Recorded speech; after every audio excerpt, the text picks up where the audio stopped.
Good morning, Ray from the future here. Just wanted to let you know the race is scheduled for December 15th at 3 o'clock Eastern over on twitch.tv/Wheel of Struggle. This is what all of these practice seeds have been for. We're going to be competing up against Markman, who is a longtime friend, and you've probably seen in the comments if you've been reading the comments for some reason. It'll be a lot of fun. Hope to see some of you there. Good morning, everyone. This is Ripcount. We're playing some more Final Fantasy IV Free Enterprise Randomizer. And today, we've got an interesting one here. So we've got two boss hunts. We've got a free one pretty much on with the Rescue the Hostage on Hobbs. We're gonna do that. And then not only unlock the sealed cave, but also complete it, which I believe requires you to... I don't know if that one works with the warp glitch or not, so we may actually need to go in and fight the boss. Cave Bahamut, which is... so whatever boss is up there.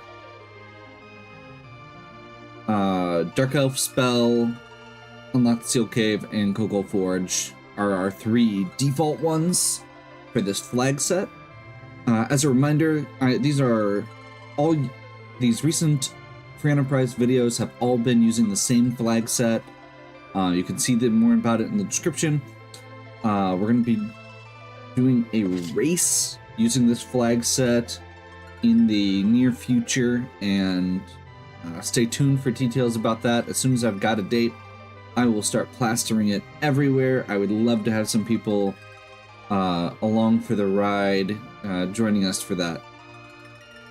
Okay. We've got a Rosa start as well. Let's go ahead and get into it.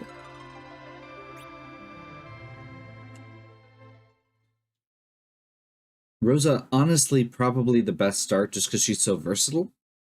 You can use her in any kind of party, and you pretty much always want to have a Rosa. Baron Key. Honestly, yeah. Hallam, Baron Key. Pretty flexible start. First thing we're gonna do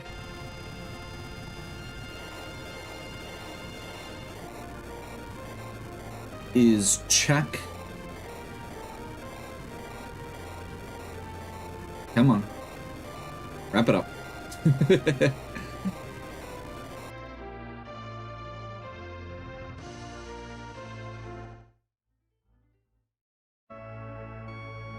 First thing we're going to do is check what Rosa has equipped. Cure Staff. That's unfortunate.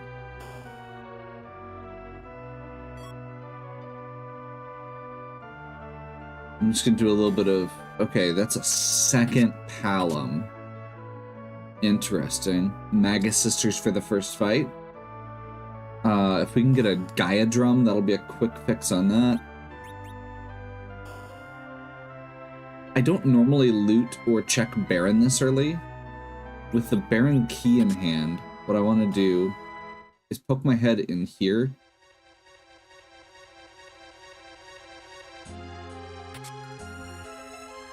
The waterway isn't like top tier items by any means, but it's got okay items. That's perfect. So yeah, I'm looking for a bow, which I just found. I actually found a very good bow.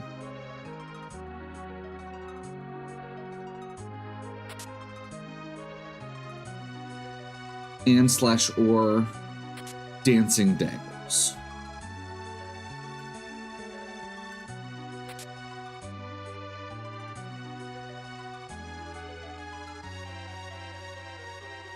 And I want to keep going. No, we're gonna back off now. We'll do more looting here once we get further, but I feel like that's a good start. I got the bow I needed. And one of the things I need to be better at is just realizing when I need to stop. We'll double check here just to make sure that it's not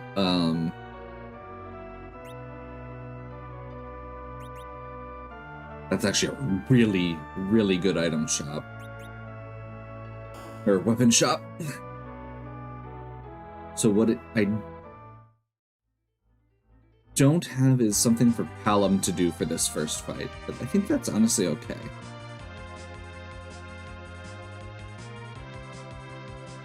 And we're gonna go straight to Hobbs.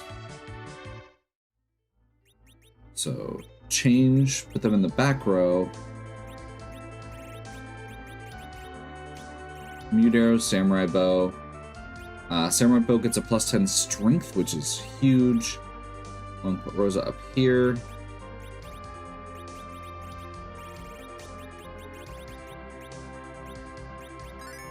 And I believe Wizard is also good for Rosa.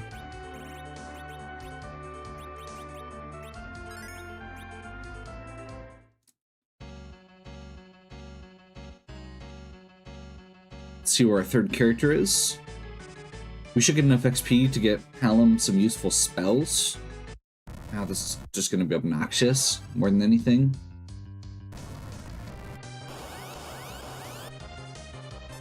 Very easy to just win, but we have to sit through the cutscene.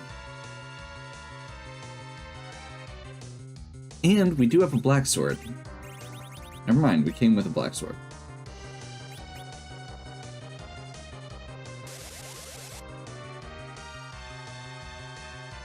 So, Shadow Dragon is only going to kill one of our party members.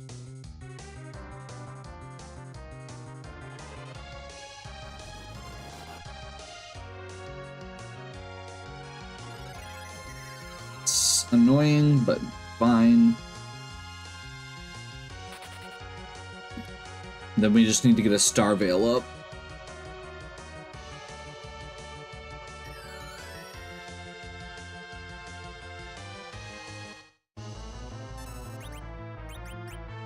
Before he gets a cast off.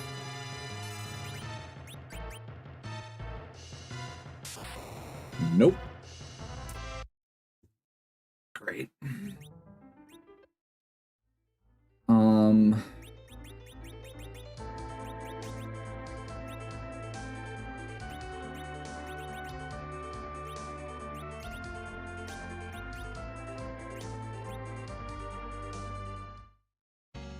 So we're currently at a neutral 5 on agility, which means Golbez is probably faster.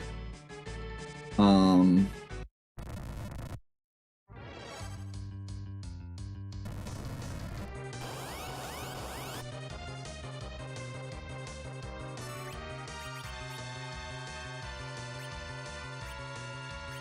don't think we can do this ahead of time, can we?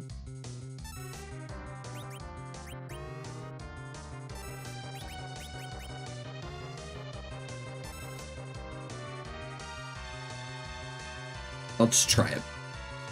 It's been a while since I've done this, and I don't remember whether that will last through the cutscene or not.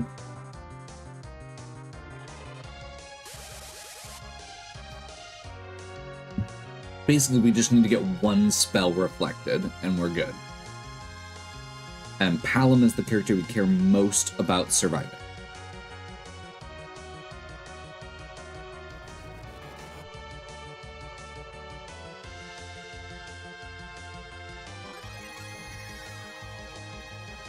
Interesting. Same target both times.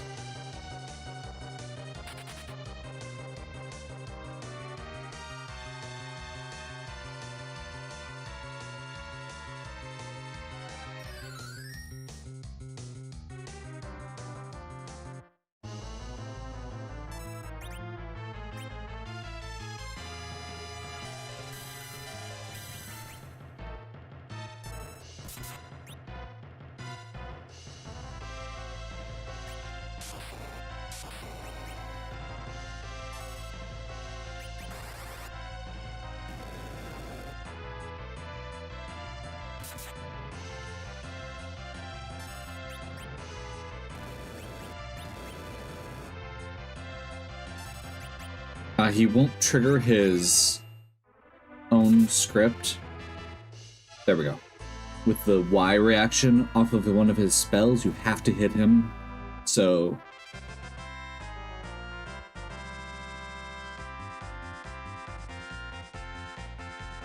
that worked out pretty well. We get our Ice 2. Elemental level 2 spells are where they start actually being functional. Same with Cure 2.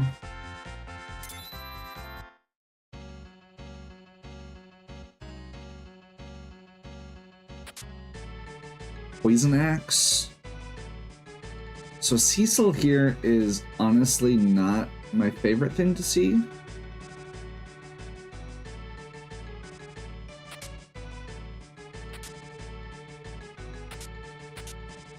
But we can make it work. Cecil's good regardless. It's just and honestly having a physical character for the beginning is good.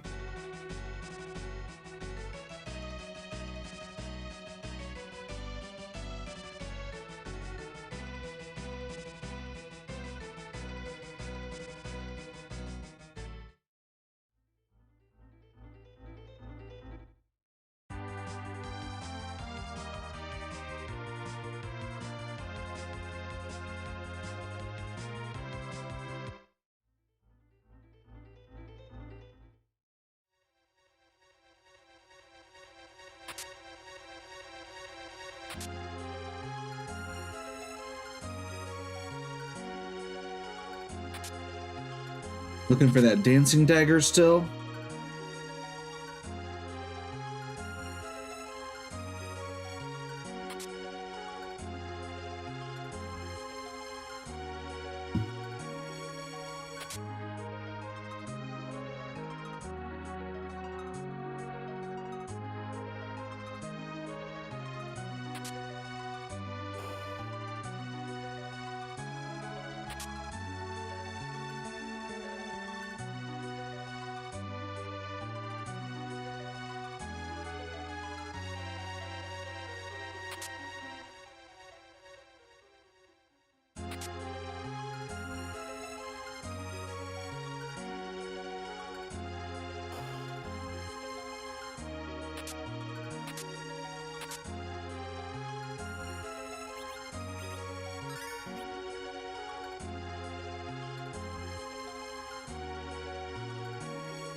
Runner.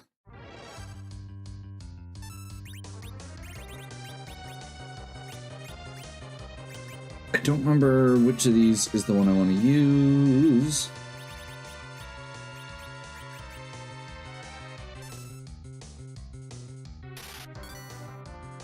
There we go.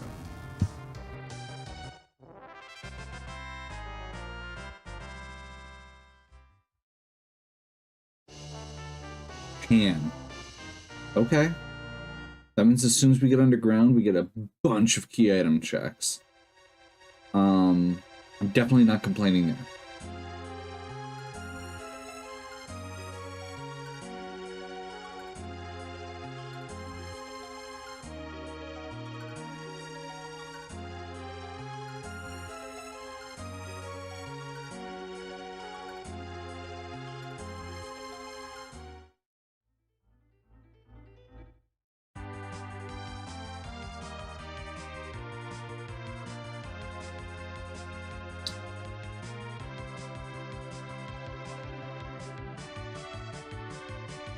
I think we head straight over to Fabul now.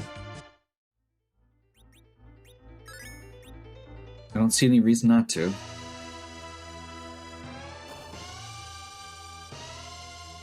Continue the loop.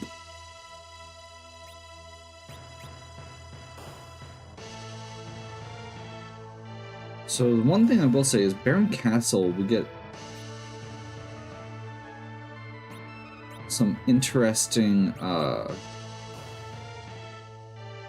that's gonna be a key item and a character check. that we're going to get early.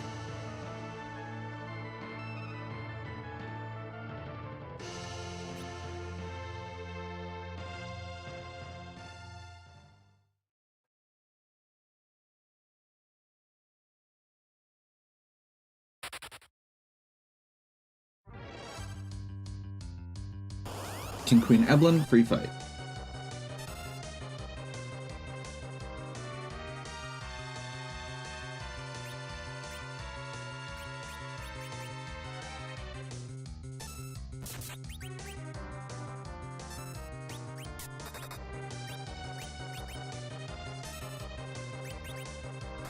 Oops, slip. Luckily, Dark Season sucks. I'm attacking because I forgot to turn battle speed back up.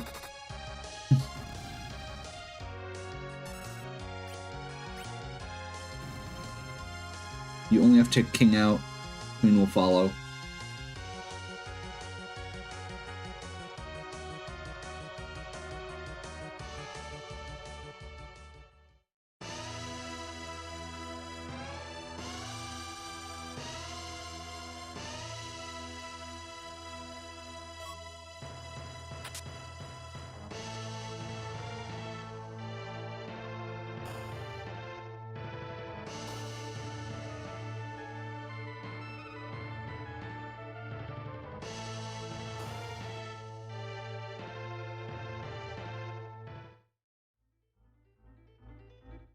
That is continues to be unfortunate.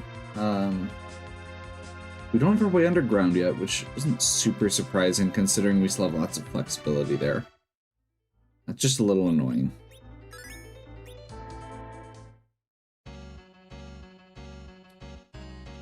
Ordeals. Gaia Helm is good.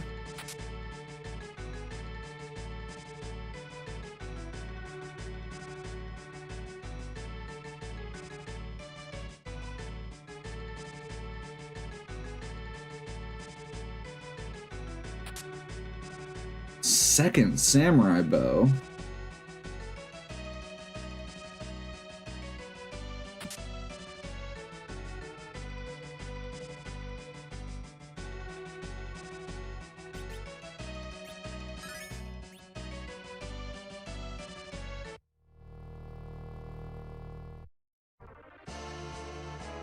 Vanilla?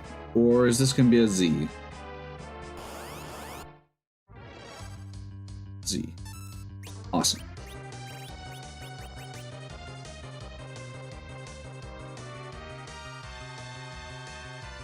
Melon Z should be a really easy win here. Weak to fire. Weak to arrows.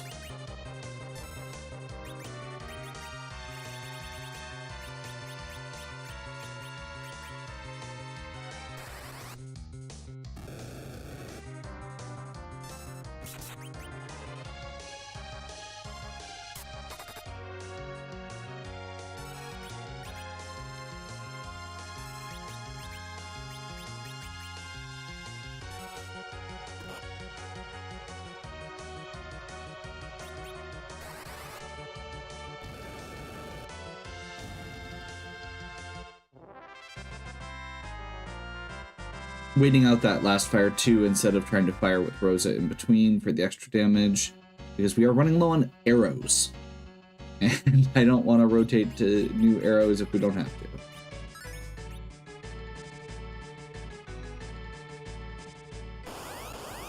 Shura.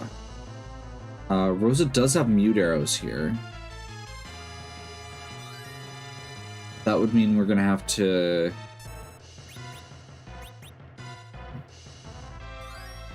get a rotation going.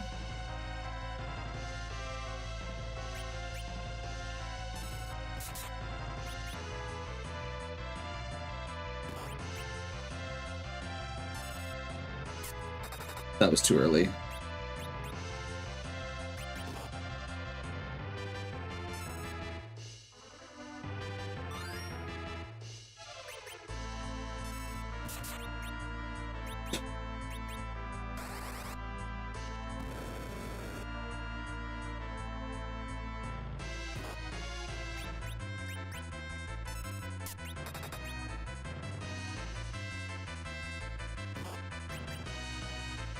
Come on, rotate back. No. I don't love having to reset here. First of all, let's actually do this while I'm thinking about it.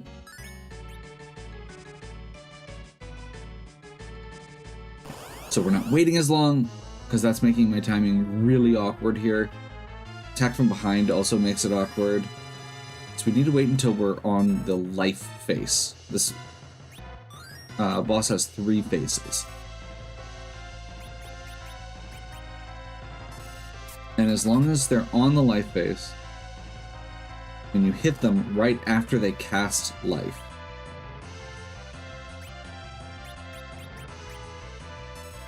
which is going to be a little tricky. Yeah. Never mind.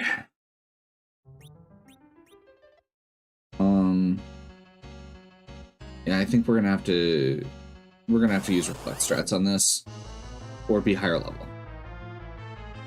The only one who can hit with good timing is Rosa, because Cecil keeps missing.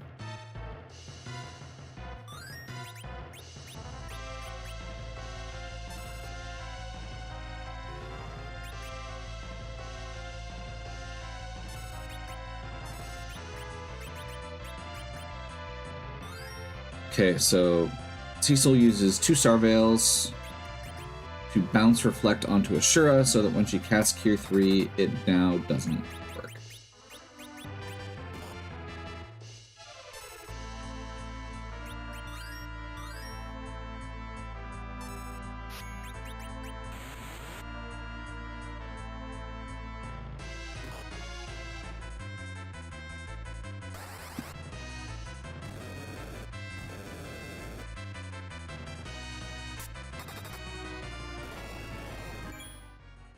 Like, it's not that hard as long as she doesn't get a heal off. We just need to stop her from healing. Because every heal is a full heal when at this low of level with Cure 3, Cure 4.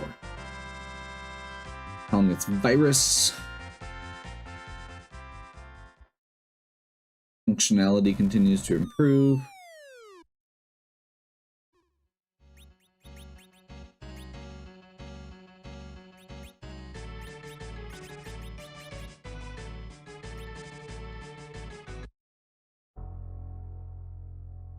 We do get a heal here.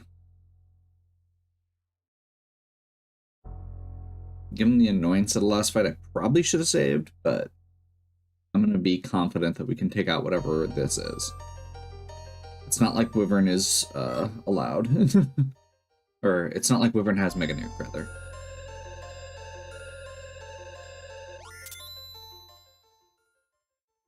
So, Cecil...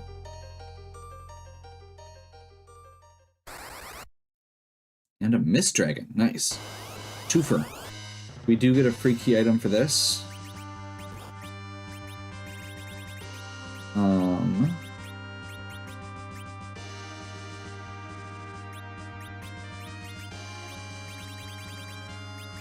So we're probably going to end up on the Ice Brand, but for now, we actually want to switch over to arrows.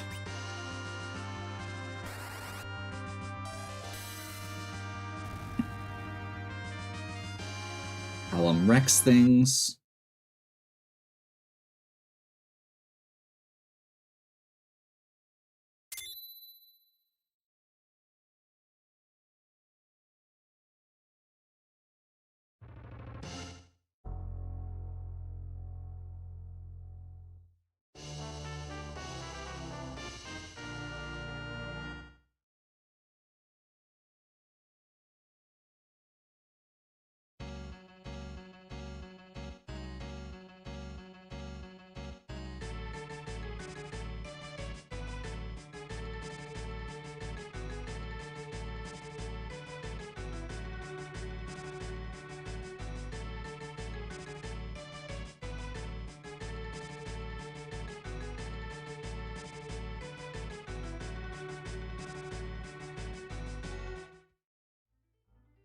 Pretty much everything we need now is at Baron.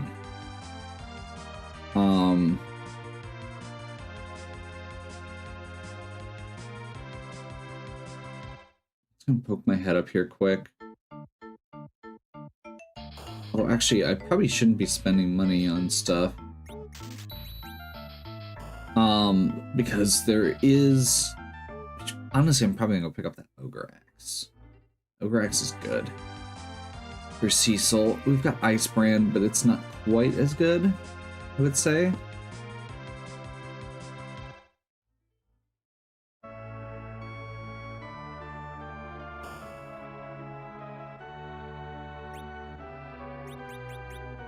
$45K.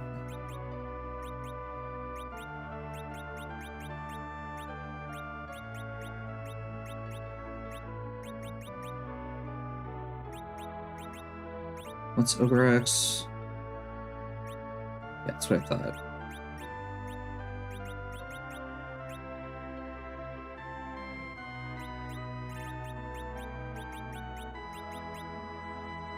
$75.80.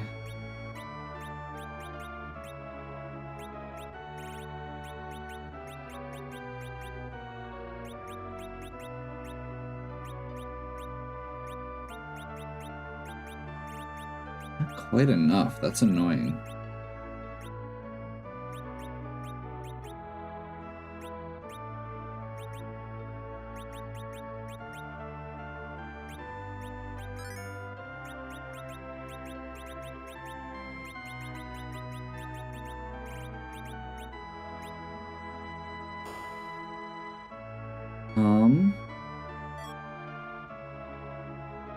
I mean, I guess we just use what we've got.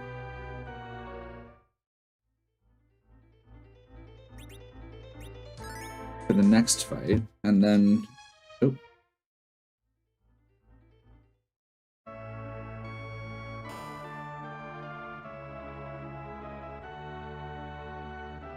Hope that we get enough before we continue. Basically, as long as we get through, or as long as we get that before we get through Baron, so we don't have to keep shopping, I'm fine. This is a weird agility spot where they're going to, or where they end up hurting themselves.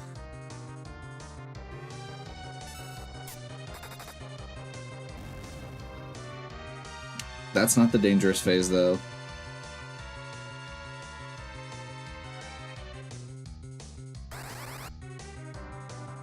That's probably Rubicon. No, it's the elements.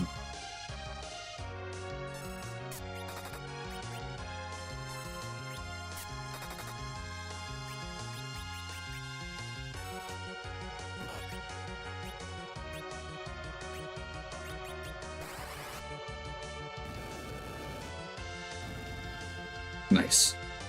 Got to skip all the other phases because this is a relatively low hit point spot. And that leaves us with a tower key and a second Palom. Not complaining.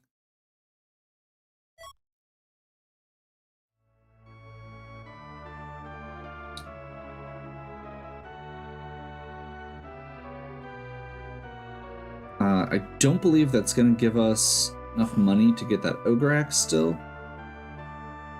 We could go check Mist Dragon, but I think at this point we go ahead and just head into the waterway. I feel confident that we can clear...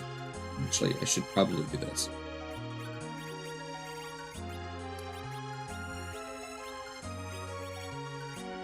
So yeah, let's do Crystal.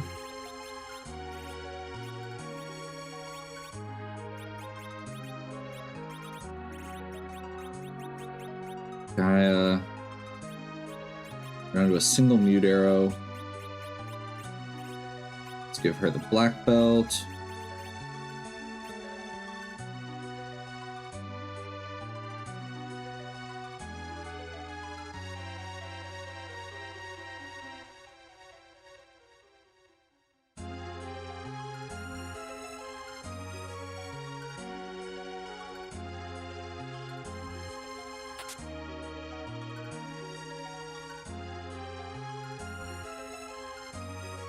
Now, the items here aren't good, per se, but they're better than what we would find in a lot of the places around here. We're not going to be able to do the Odin fight by any stretch of the imagination, but I think we can handle the other Baron bosses. And that'll also unlock the front door, which is important.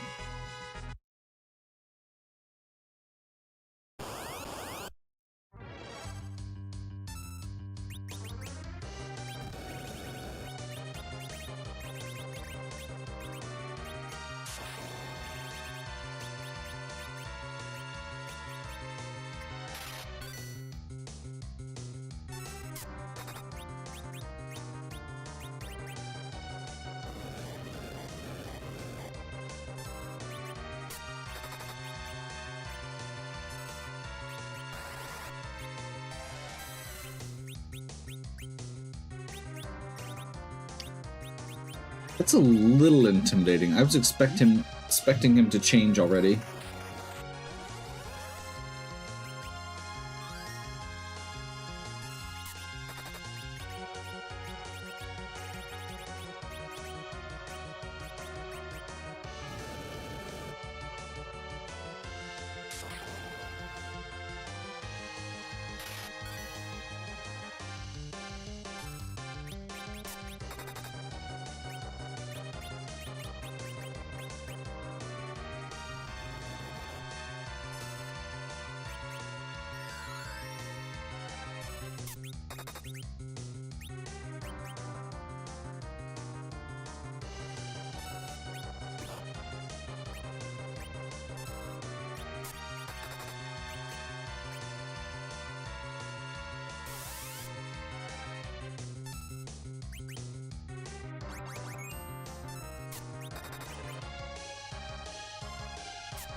Darn it.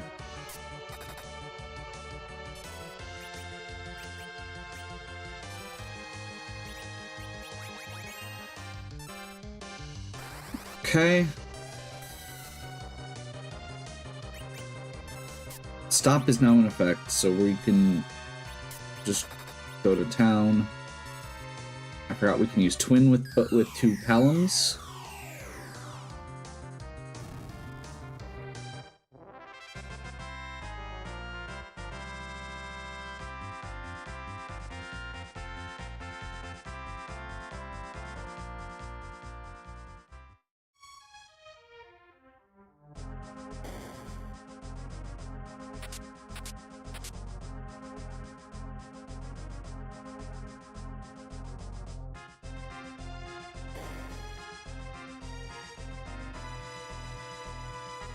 This is mostly going for money at this point.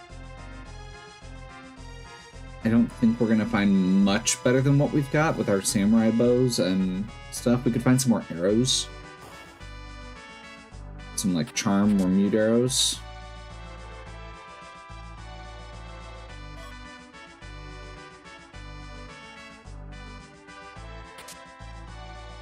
There's a diadrome.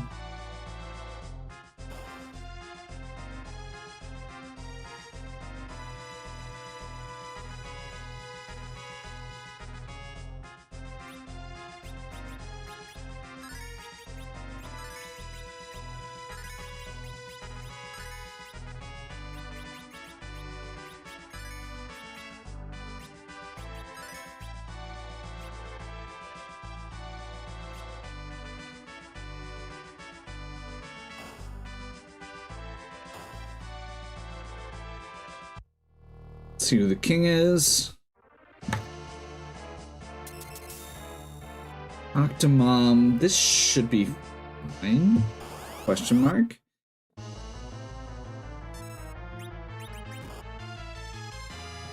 Like, this spot hits relatively hard, but I think it could be a lot worse.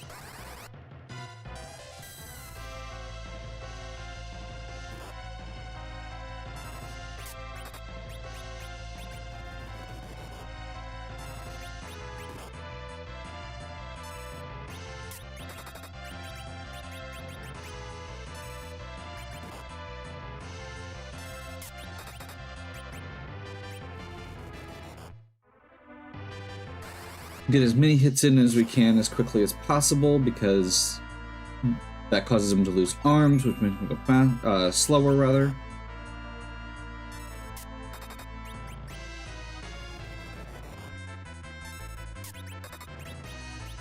Out of MP. I guess we just go lit 1. Again, every hit here matters because it lowers speed.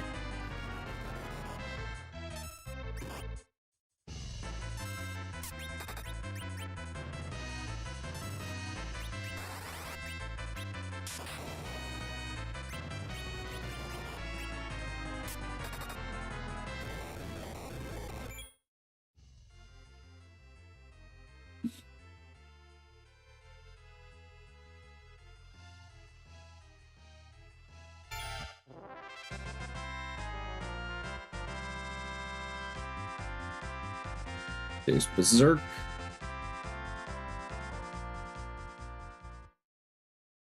We don't really have a lot of use for Berserk yet. We still don't have a lot of use for Berserk with our Edward in hand.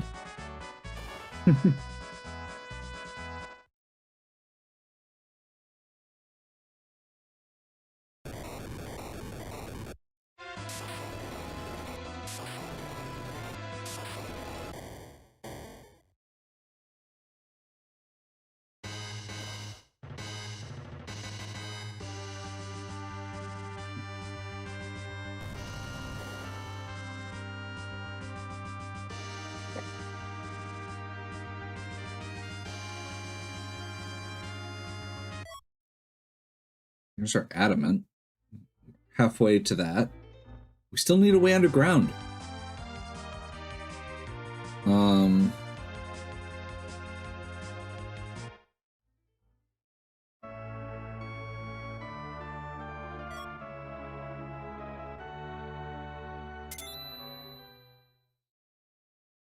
I forgot to stop back at the weapon shop. That's okay. There's our hook.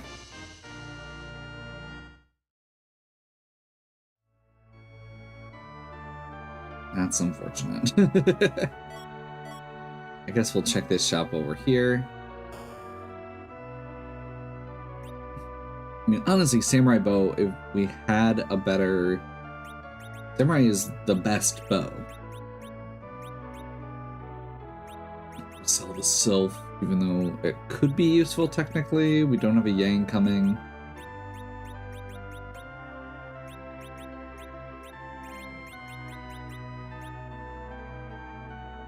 Might keep, or might switch over to the Samurai armor, but I feel like we're probably going to just rotate between Black Belt. And then we're going to, at this point, I'll keep the Gaia Drum for a little bit longer, but I don't think we're going to need it.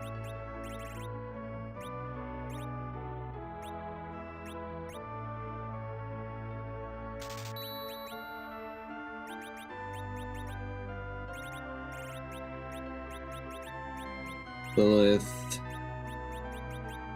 Gaia, change Gaia,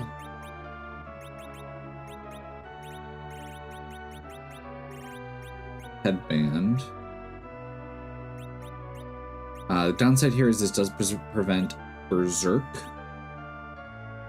We do have enough money for the Ogre Axe, and honestly, given that we're going to be heading down the hook route now, probably a good thing to grab the Ogre Axe anyway.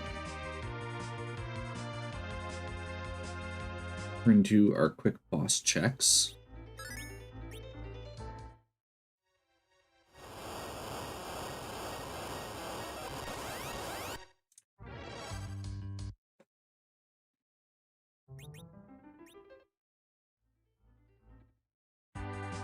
Basically, we shouldn't have to fight these, but if we do, but they could be Mom Bomb or Rubicant.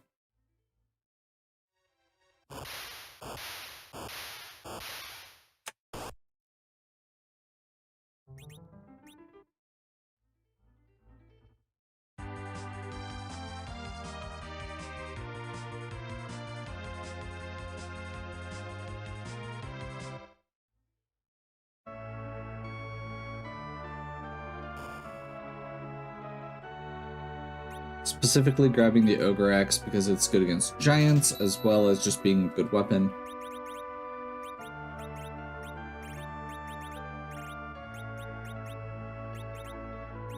No shield.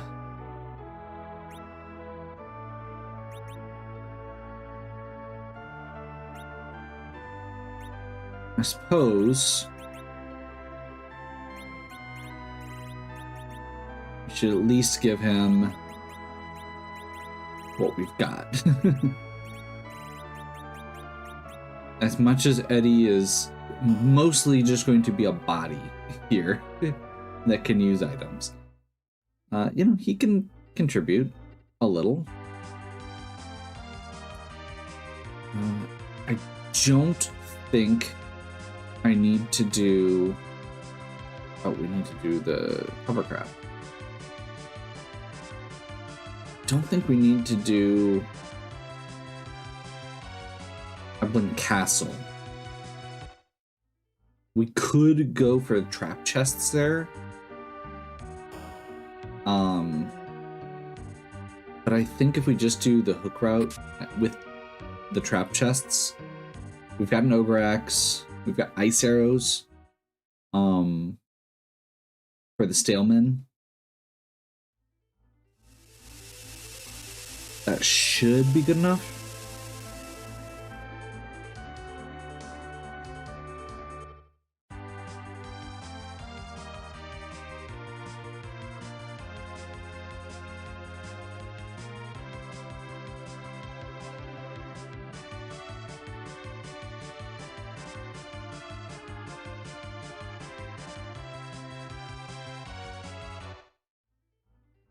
Positioning was terrible.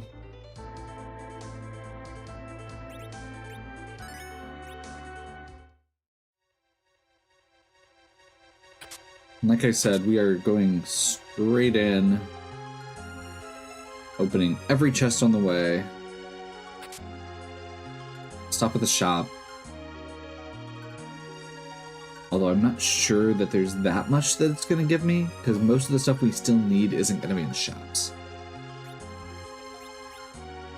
That's good to know if we need to do D-Machine Grind. There's our shield if we need it. I'm going to wait on that, though. Lilith. Poison Medusa. No, those all suck. Okay. Let's grab a Dragoon Shield. We could technically switch him to Crystal Helmet as well, but generally we want offense over defense. The exception there is that we're doing the Crystal Armor, because that should be all the defense he needs. There's some Samurai Arrows for once we're done with this section. Again, I want Ice Arrows for the Staleman fight.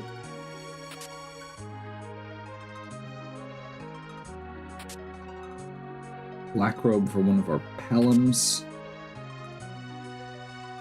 Change Rod that we just bought.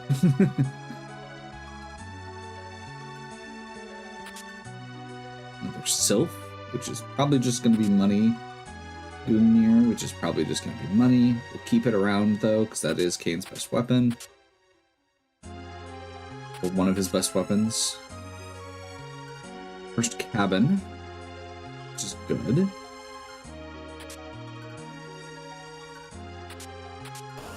There we go.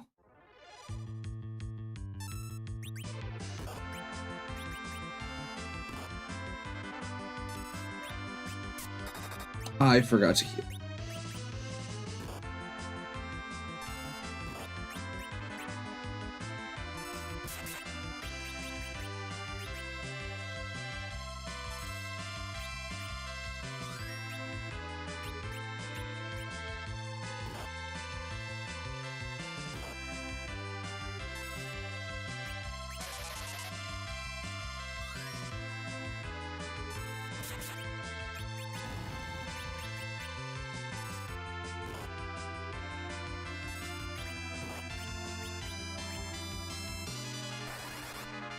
This might just be a kill. Not quite.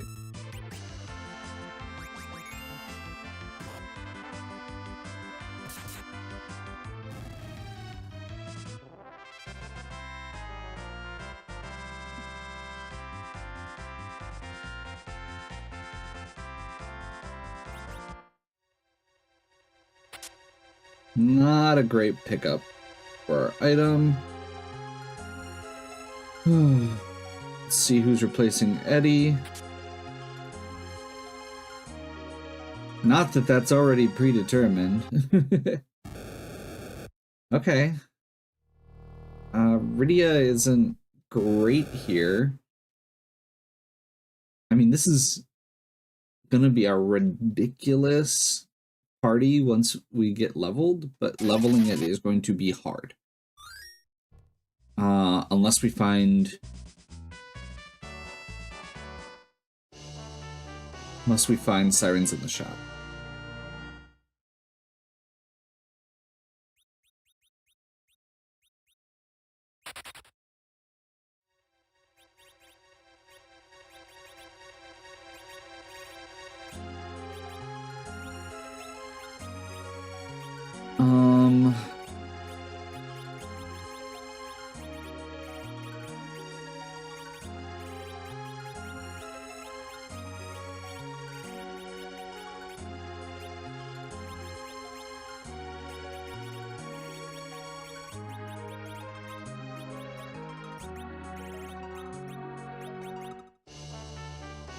We do not have self-glitch on, so this is MP limiting, but is still really good, so it's fine.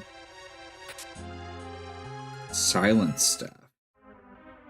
That's pretty solid.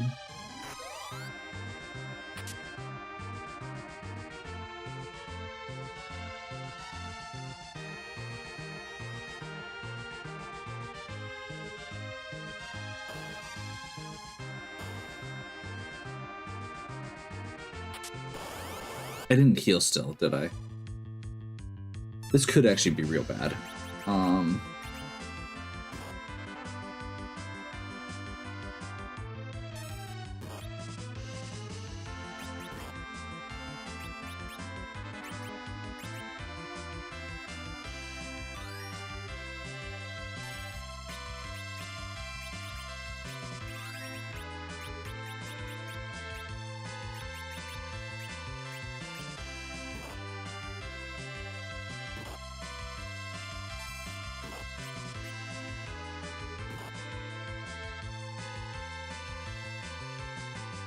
This is probably not going to do much. Yeah.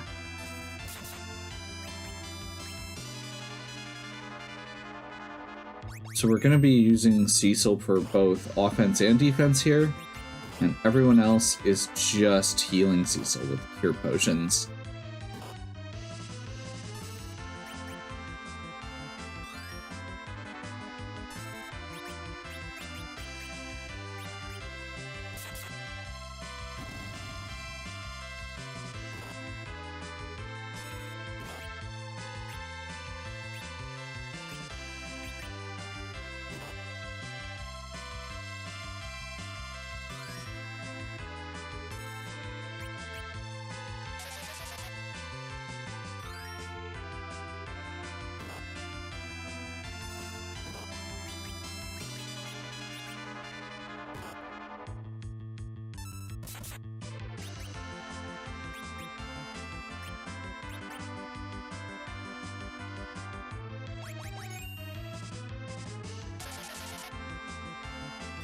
As long as we keep Cecil healthy.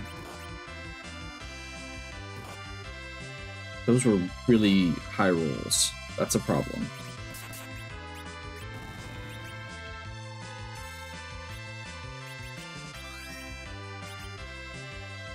But we're down to 2. I think we're safe.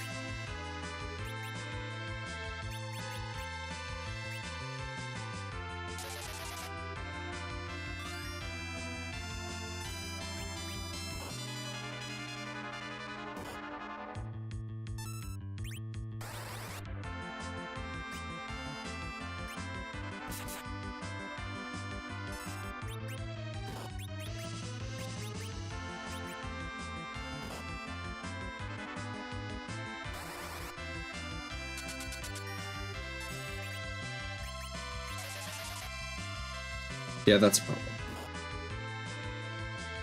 That might have been a, lethal mistake there.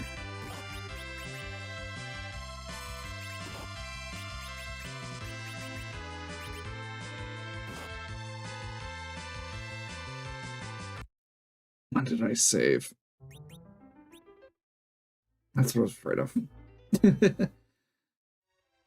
That's what I was afraid of.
Did not pay enough attention to know which of these treasures I can and can't open.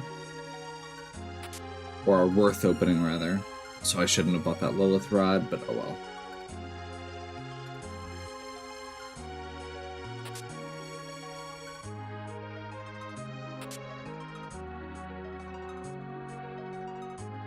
I feel like that was most of what we needed.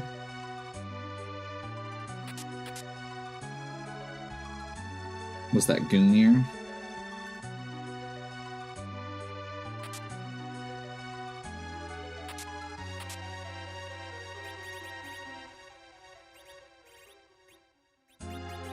Ice arrows.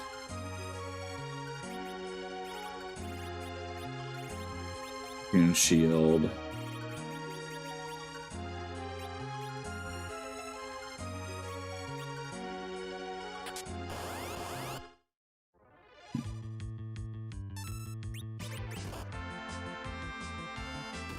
That was useful.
Also good to know that Antlion is coming up there. This is actually a really nasty spot for Antlion. I think Crystal Armor Cecil can tank that, but it's gonna be this is gonna be a rough section. Is basically where we're at.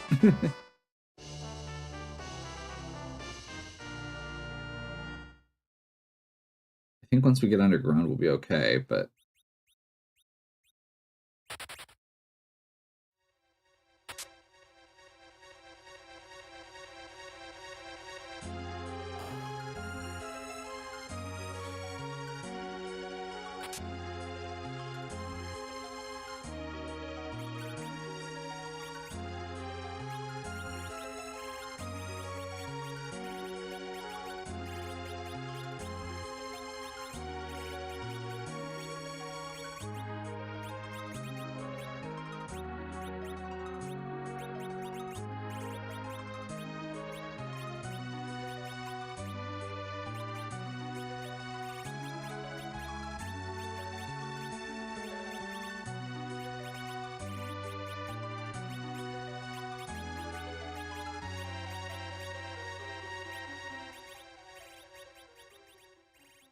Lilith. I think we've just got the karate still.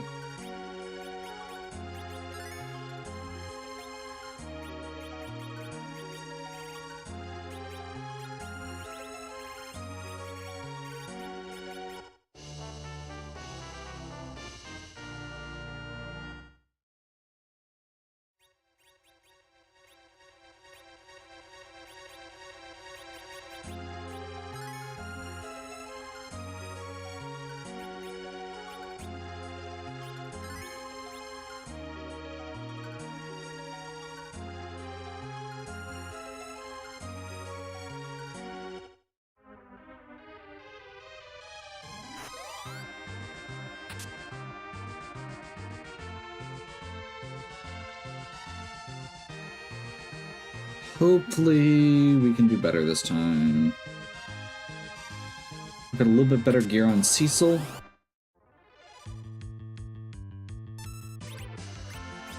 More importantly, we've got just, you know, actual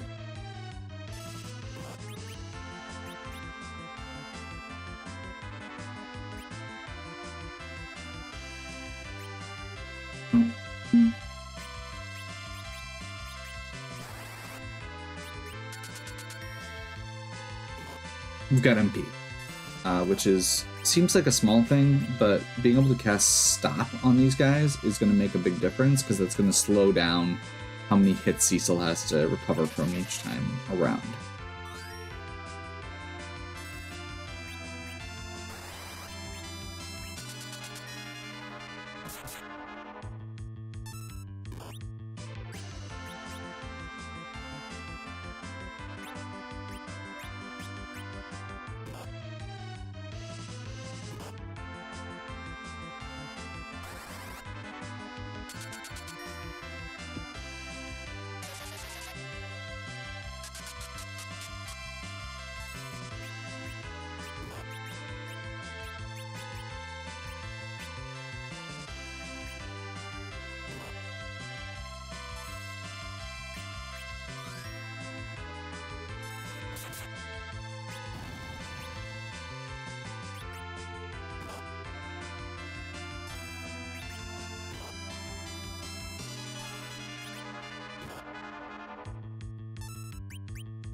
This can get out of hand real quick again.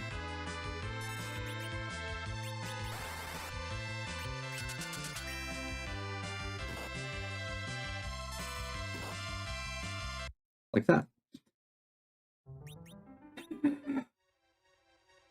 There's a part of me that feels like this is something we just need to skip and move on. But it's gonna be almost the same thing.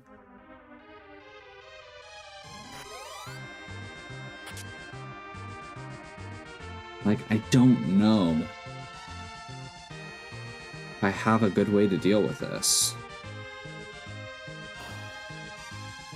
I do think we need to skip it. It's doable, but it's rough. And I'm already bleeding time. At least everybody else can help fight Antlion. Like, those viruses are gonna go a long way. Those mad ogres, they are pretty much impervious to magic. I was hoping we could get some levels on Rydia before we get to the boss fights here.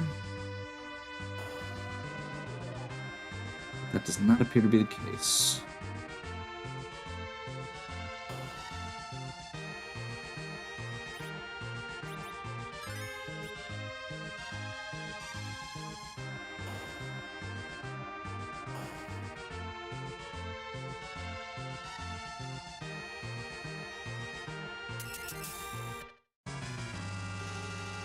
That's not good. How much is this doing?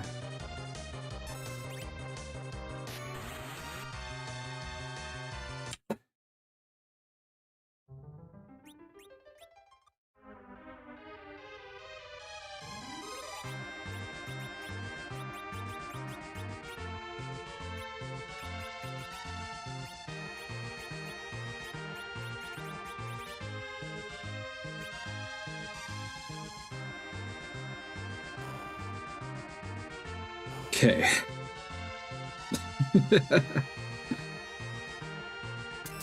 We may be able to pull this off because of the level 1 Rydia being so slow.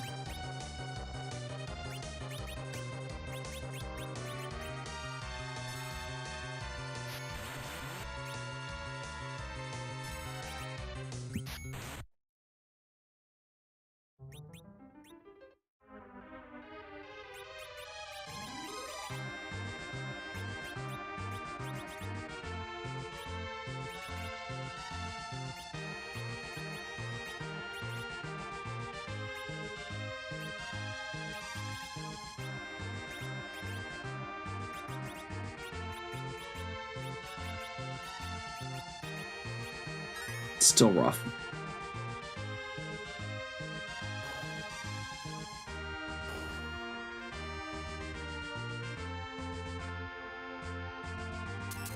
The worst part is we're gonna have to do it twice, and I don't know that we can pull this off without leveling.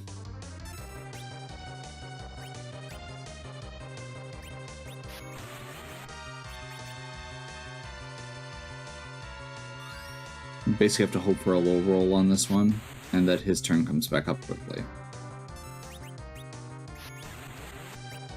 Not quite.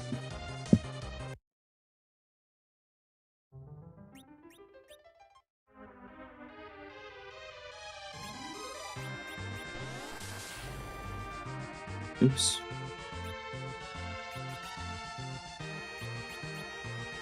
Forgot there's no encounters in that room. I think it's this hallway we want.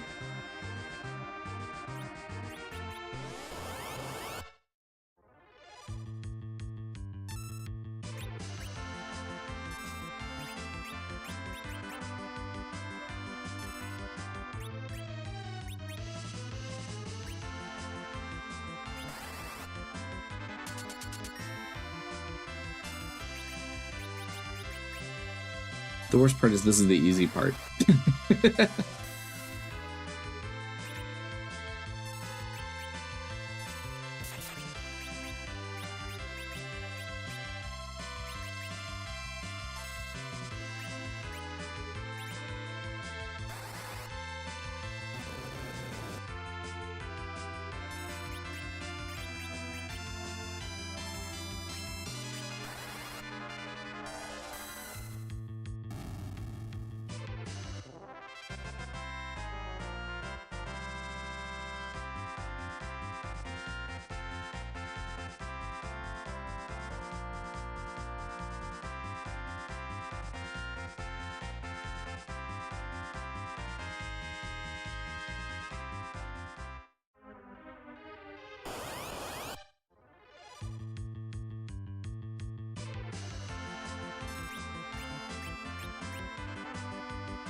Stop just in case.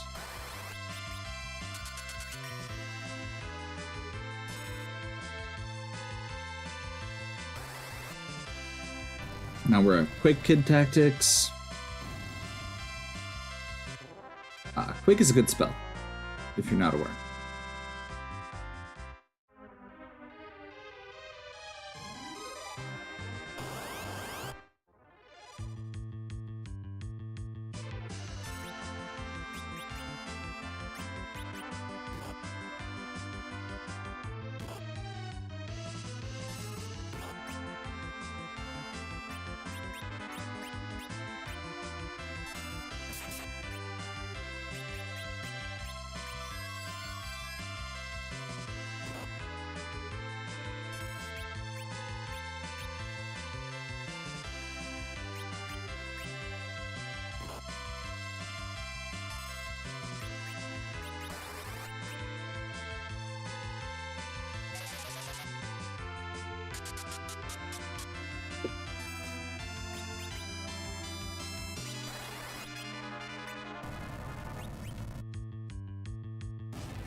Getting closer.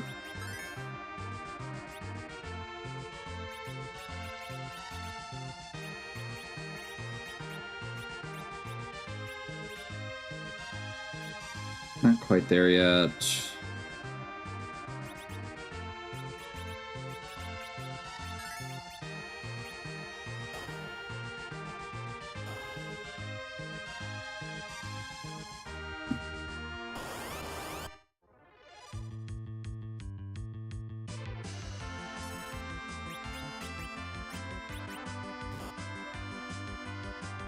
As long as there's no AoE, we're okay.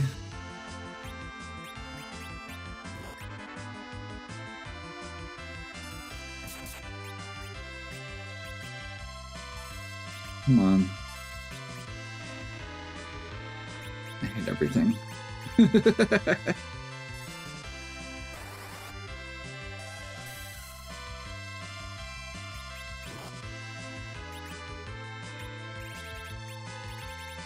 We have, yes.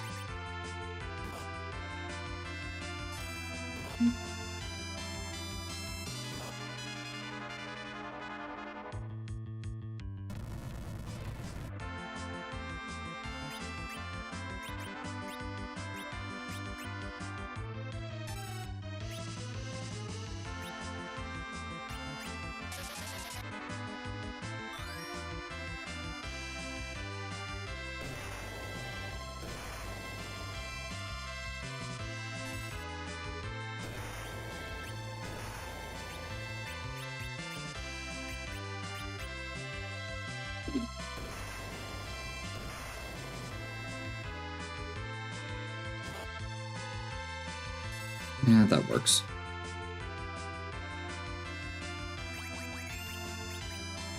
Failed. Oh, that was the twin. It was like trying to figure out what the heck that random failed message was. And yeah, no, it's because I tried to cast twin and then one of them was dead.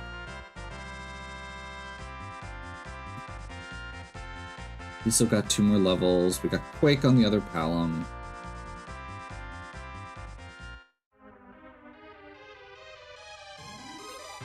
Cecil's right on the edge of where I'd like to be.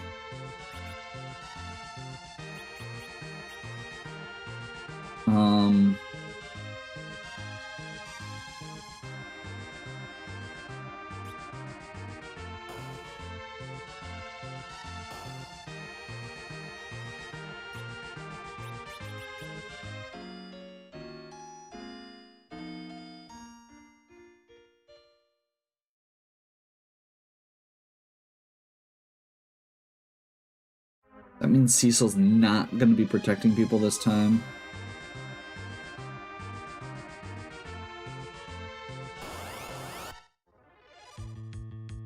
Awesome.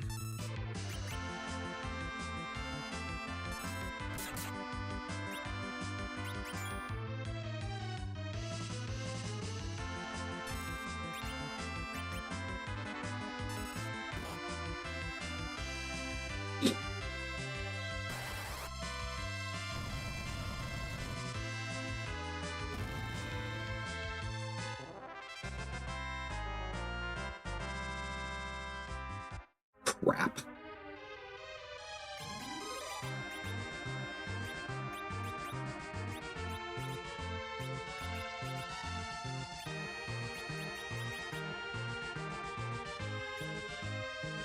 Forgot about the fact that as we're getting more levels, Rydia is going to get more agility. So my original agility boost that I had going is no longer valid.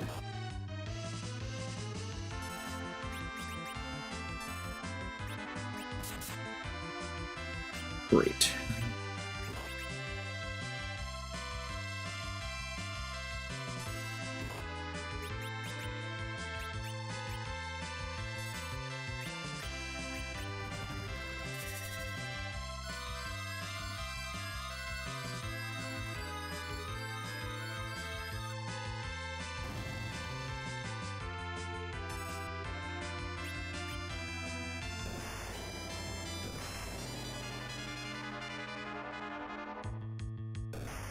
Please don't kill Cecil.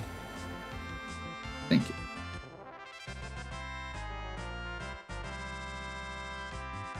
just want one more level on Cecil so that he can get over 1,200 hit points, hopefully.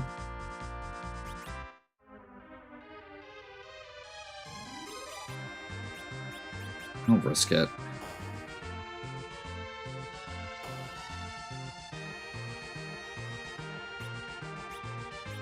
The only person who needs to be who needs to be healed up here is Cecil. We're gonna get a full heal after the Dark Knight fight anyway, when you go into the next boss, and nobody is surviving this except Cecil by a big stretch.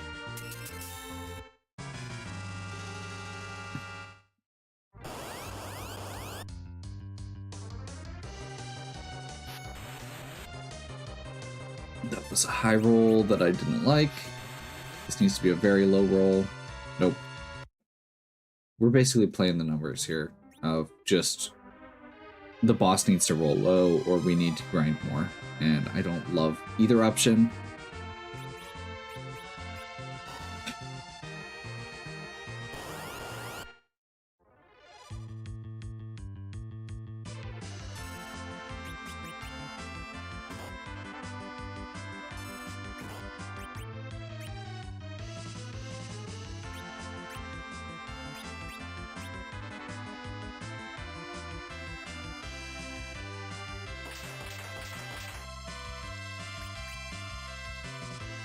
It's really mediocre damage.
Oof. That's potentially rough.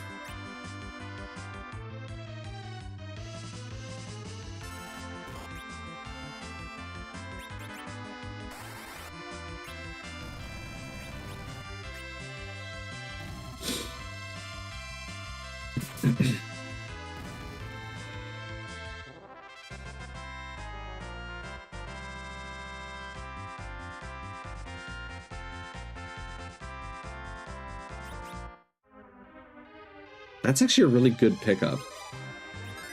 Often.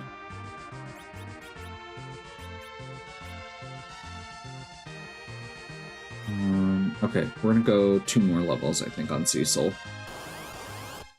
He keeps rolling above just above 600, and I feel like that's kind of gonna be our magic number. I hate everything.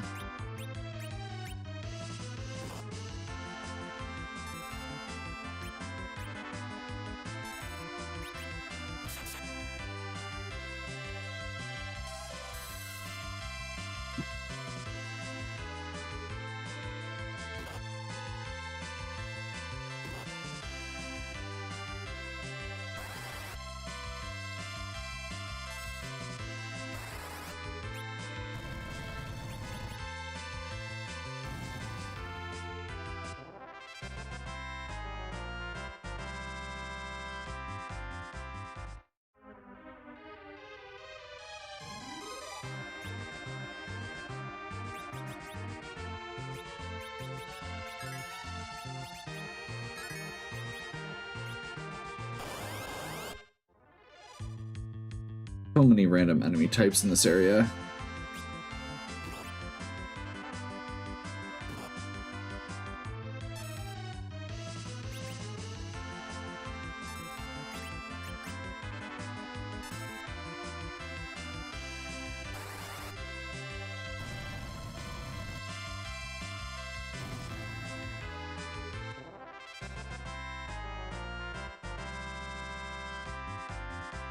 Not get a level on Cecil that time.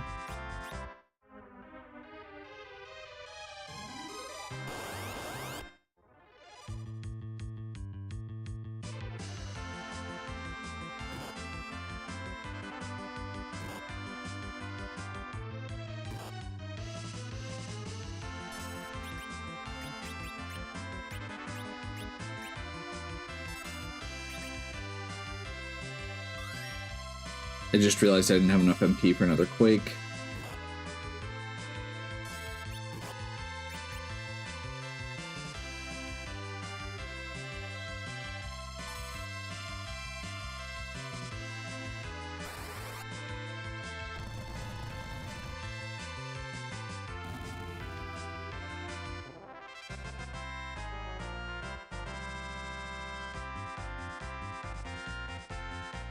There we go.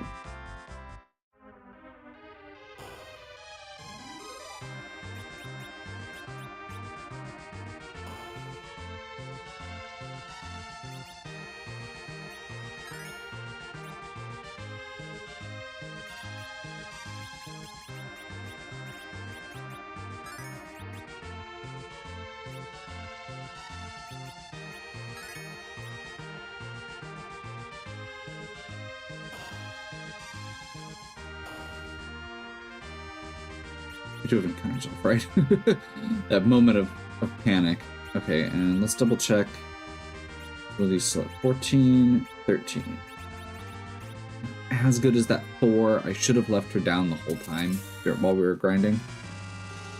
I hope that's not going to come back to bite me.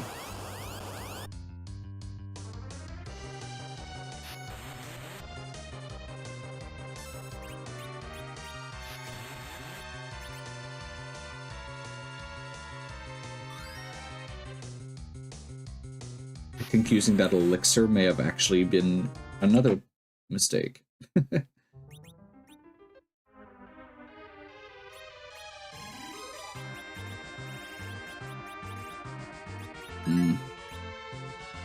Not good. Not good. I mean, it basically comes down to rolls. Unfortunately, that time wasn't actually a decent roll on my part. And it still wasn't great.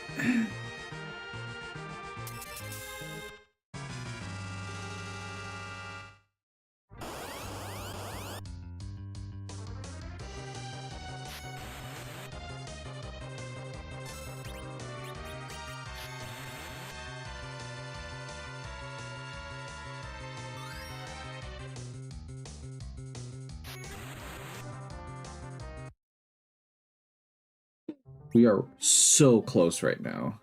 It is right on that edge.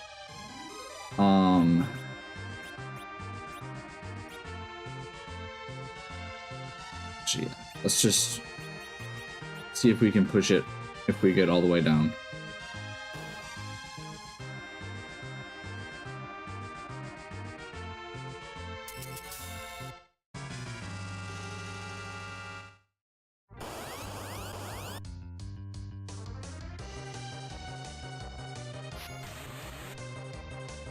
That was a high roll.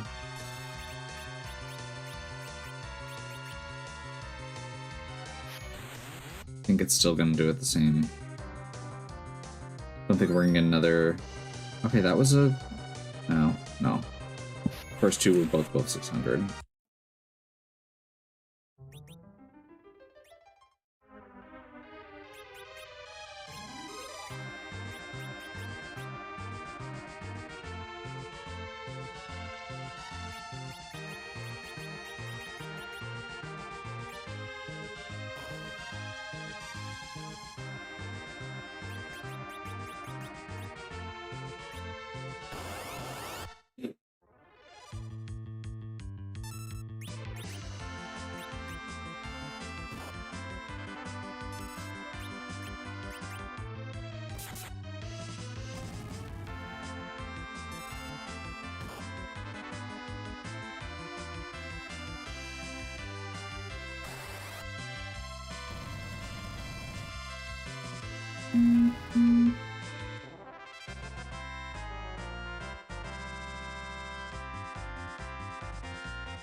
You know, that's the first time I've actually paid attention to the screen after I've used that and realized that that was not actually doing damage.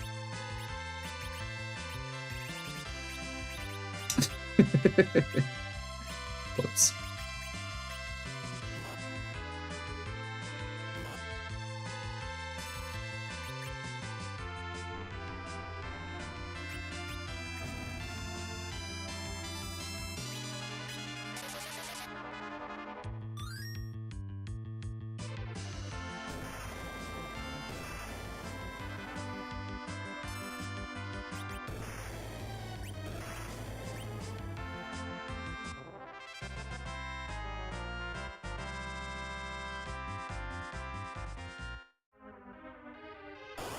I'm gonna go a little overboard here.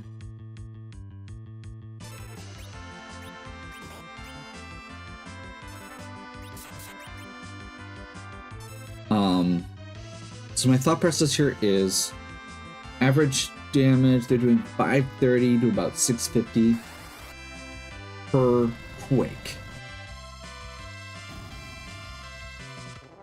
We're getting about 350 off of a heal potion, or off of a cure potion, cure 2 potion, whatever.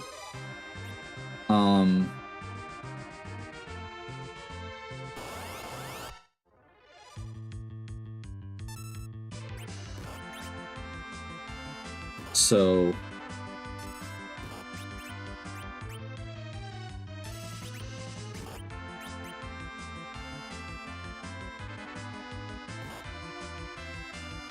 still averaging about 600 per quake. Or per attack. Dark wave, that's it.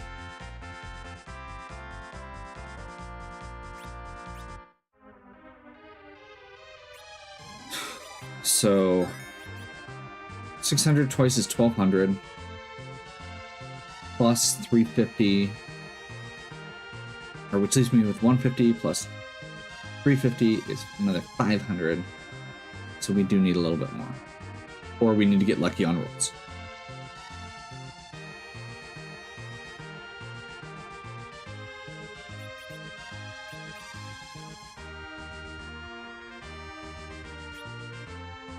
We've still got enough for one more quake here, which is unfortunate. You know what?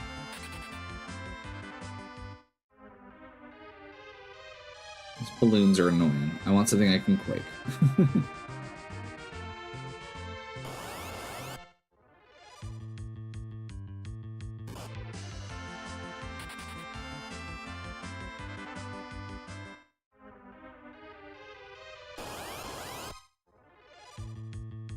There we go. First round's usually all physical attacks anyway. Like, the only real threat from these guys is counterattacks, so should be good there. Oh, 2 more quakes, my bad. Did Cecil just... Oh, that's right. Okay, yeah.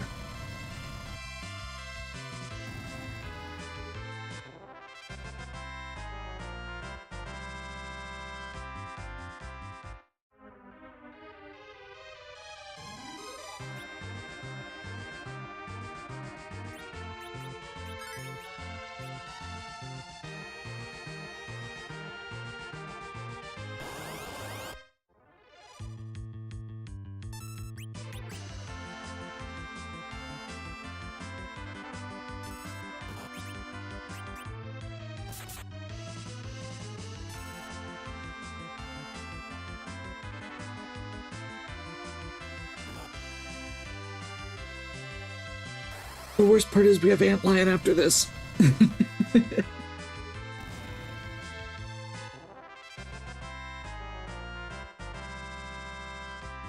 Okay, that was enough. Or that was the last of my MP.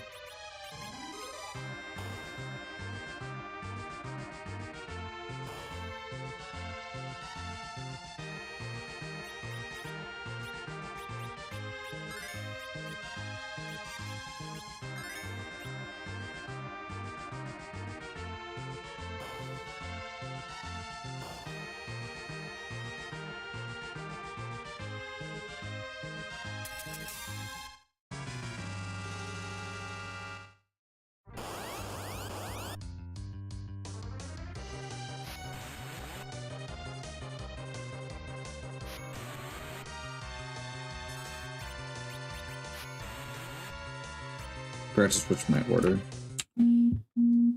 back.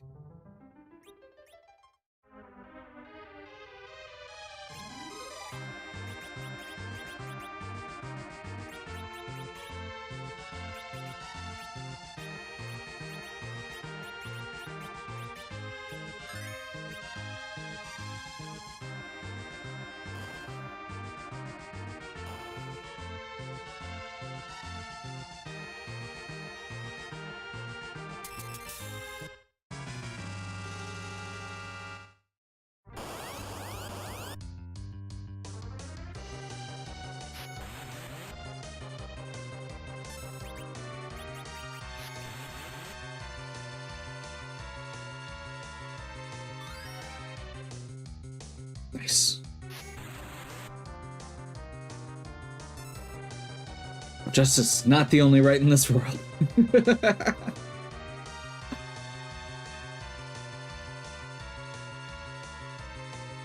Still came down to the numbers, but it was a lot less tight than it was the first couple times.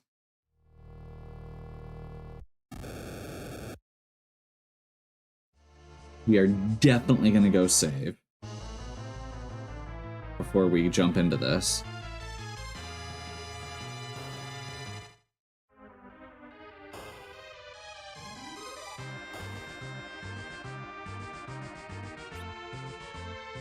Is this the party formation I want? Yes. As weird as it might seem, yes. Actually, I do just want to...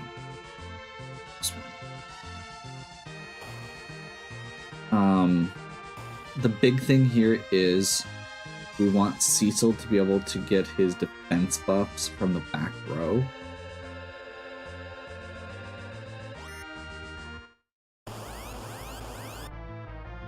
Rosa should probably be in the back. That is the one I will get. Don't remember what all triggers counter offhand.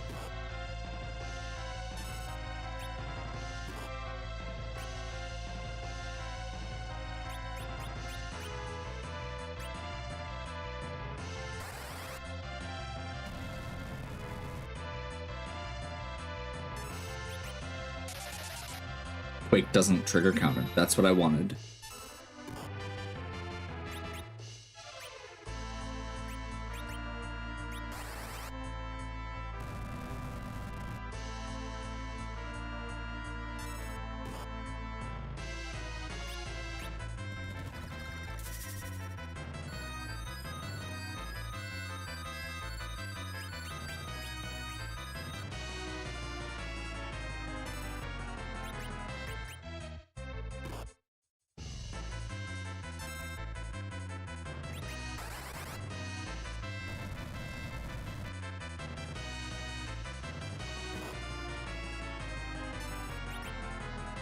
This is definitely a bit of a healer heal thyself situation. I should have made sure I had protections on Rosa first.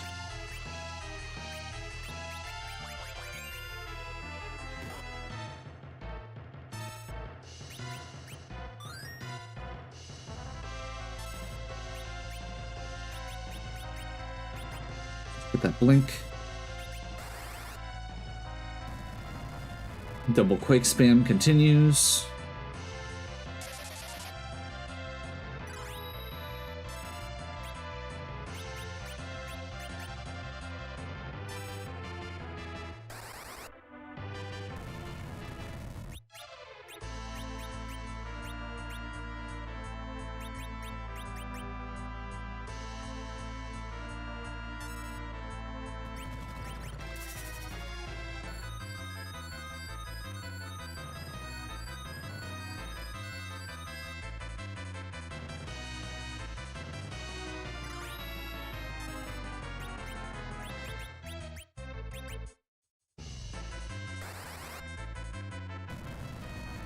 So we're not getting, the reason we're not attacking with Cecil is because we don't want to get counterattack.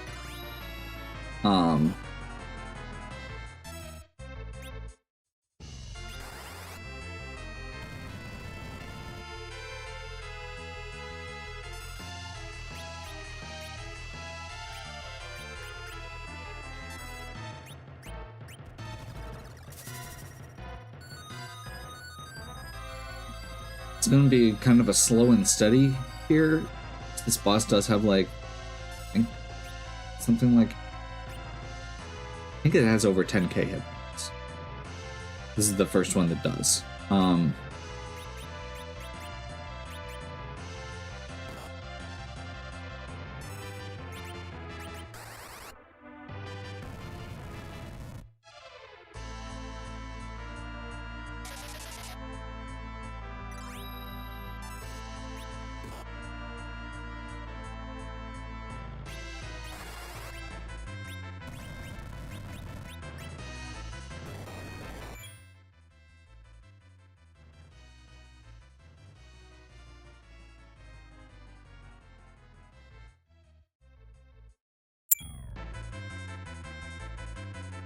25,000 experience points. More importantly, access to the underground.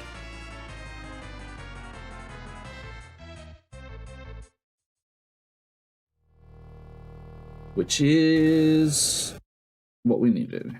That took way longer than it should have. But honestly, Dark Knight Cecil in that spot is such a gatekeeper, and being able to clear it feels good. There's a lot of games that I've run in the past where I just would have given up there. So we'll take the small wins. Odin at top of tower. That is a high hit point location with a boss that you have to kill in 3 turns. With Lightning 3, that is very doable.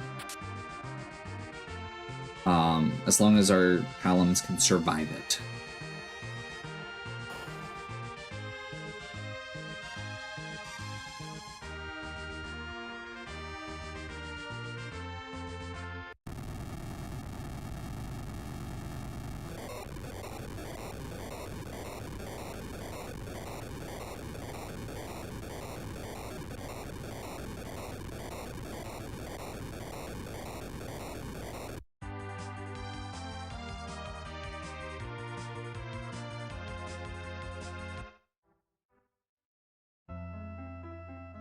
And at this point, we are checking our freebies.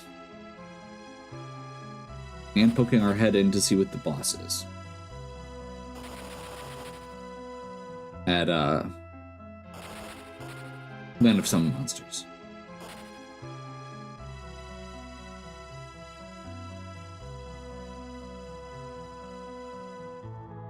Always check your freebies.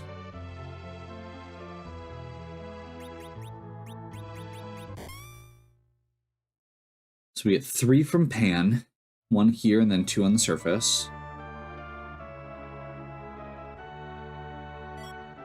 There's our Luca key. That's a free objective.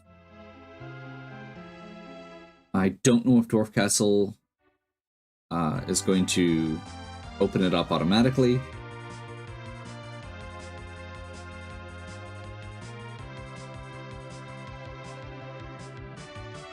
Or whether you have to beat the boss. So that's going to be an interesting little thing.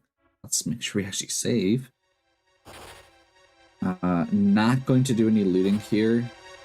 We definitely will need to do some looting at some point, but I'm not sure what the best place is. Like, at this point, honestly, we may just be waiting for, like, Earth Crystal and Moon.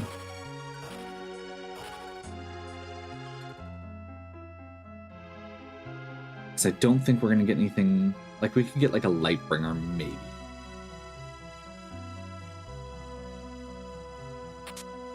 There's our pass.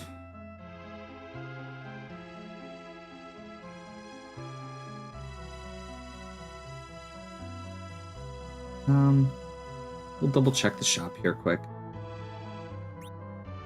Rune rings. That's kind of one of the things I was thinking about.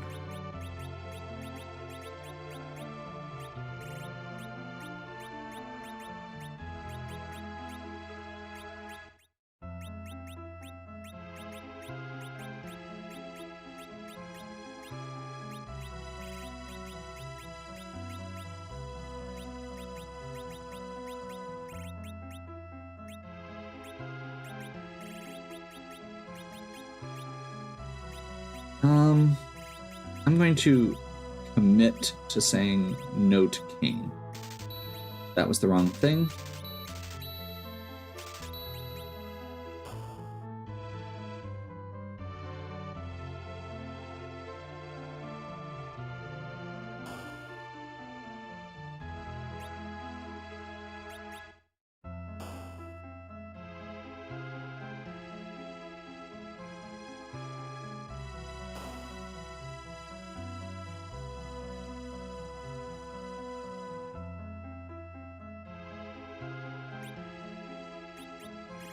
Good news, bad news.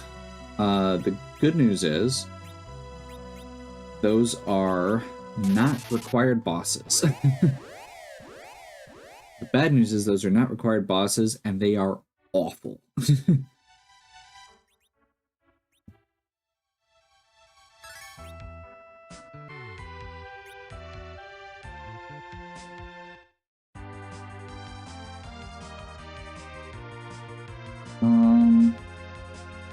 We've got to... Yeah, I think we just go check our pool next.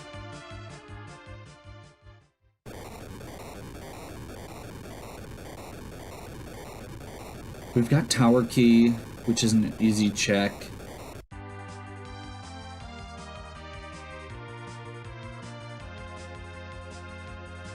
What am I actually looking for at this point?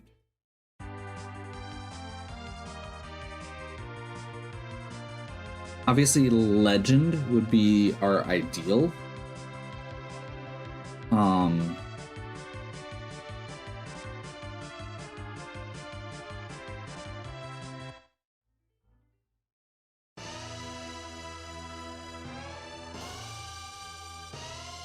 Yeah, I think Legend is our perfect item for next. Twin Harp, obviously. So those two are just base checks. Or not checks. Those two are just objectives.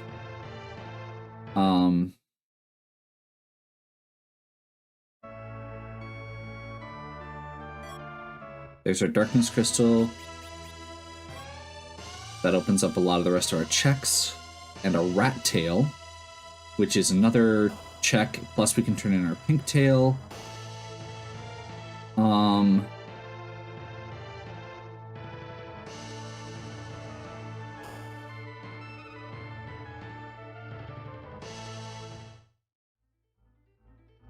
Another thing to keep in mind here is this does put us at 9 key items, and our XP starts doubling at 10.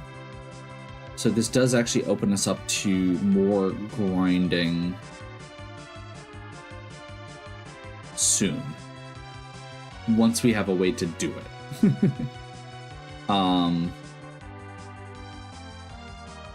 Which may end up being doors or just moon bosses.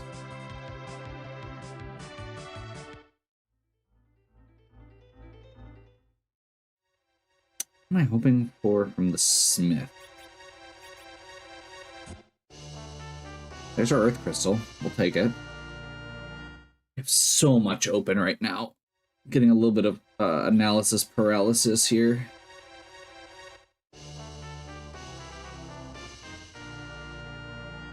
There we go. That is an extremely rare pickup.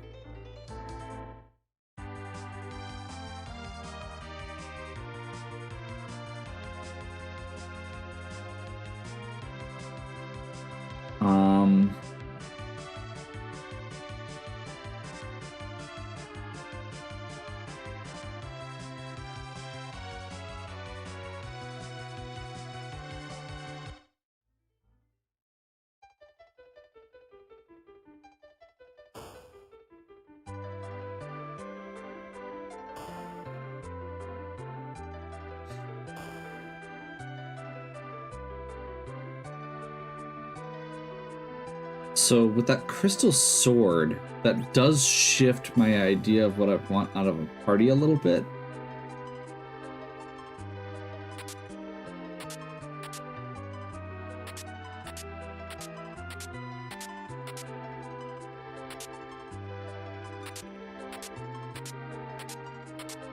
defense sword.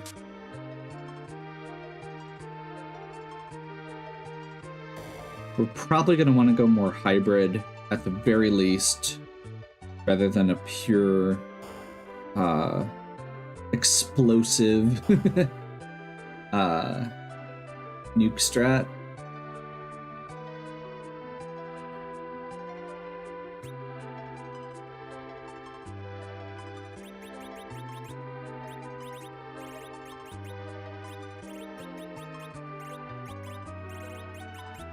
Tiara, rune armlets, rune armlet, wizard, black belt. Do we have some better than black belt now? No.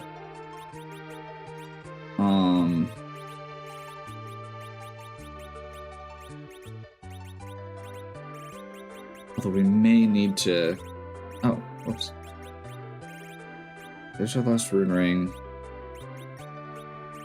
Let's grab a Shura.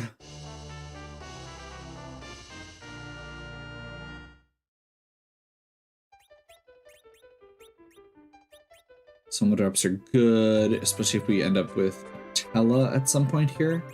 I think that's kind of what we need to aim for here. I suppose I should actually equip the Crystal Sword.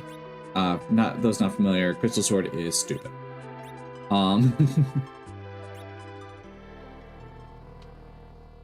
So we're gonna do Tower Zot quick. Not a required check, but is the lowest level dungeon we've still got, and gives us 2 characters. I think one of the things we need to do is look at finalizing our party, because this is not a final party. It kind of could be, but we need a lot of levels to make it happen, and right now we don't have a way to get those levels. An Edge or a Tella, who is not available, so an Edge or a Tella would give us the easiest way to do that. Otherwise, we need to at least get enough levels that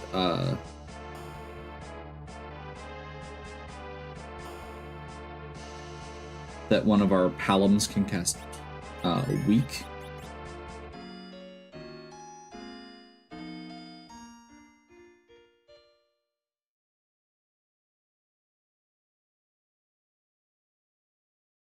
And that's still going to be a little bit of an obnoxious fight.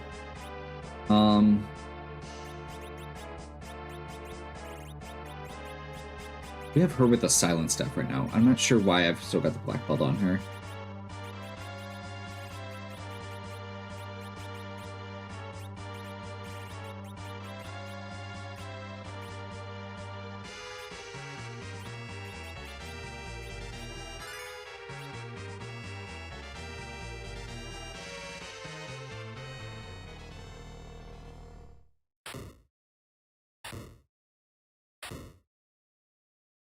It's gonna be annoying more than anything.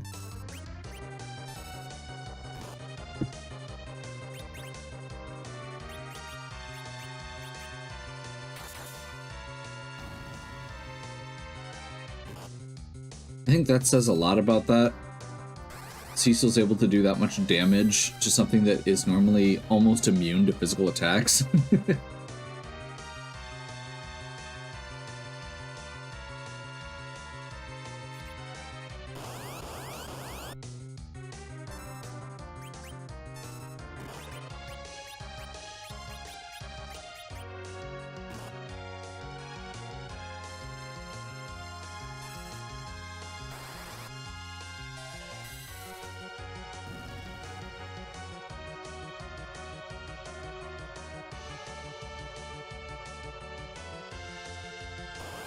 There's our lit 3, which is what we need to get a chance against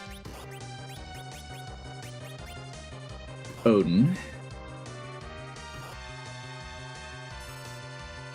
And honestly, Crystal Sword Cecil goes a long way there too.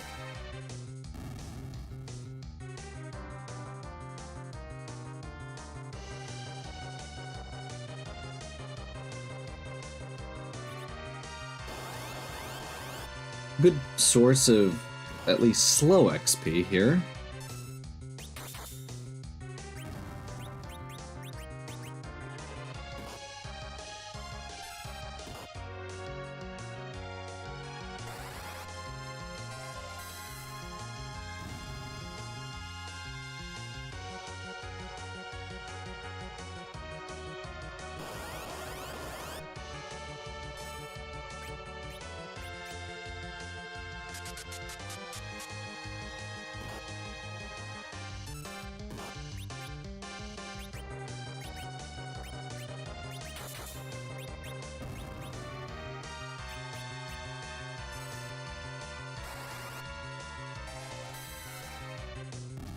Rydia getting a tiara makes me a little bit more inclined to use her, but she's so slow to level up compared to the other black mages.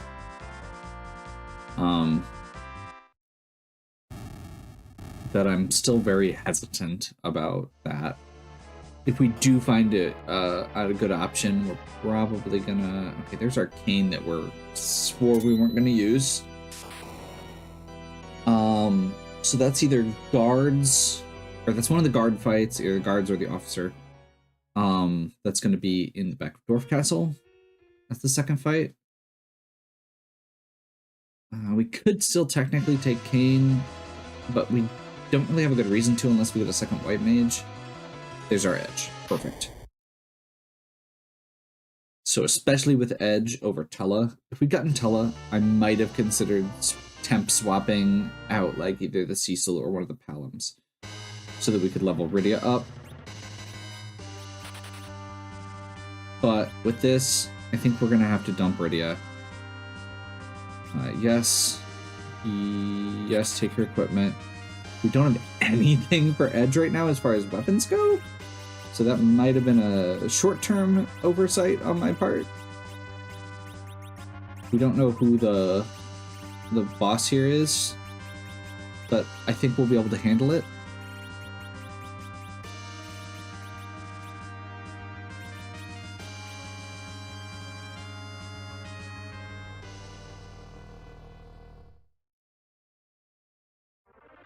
Technically, we could switch back to Rydia after we get our grind materials, I guess. Yeah, I guess why not, right? We don't have to use Edge for our final fight.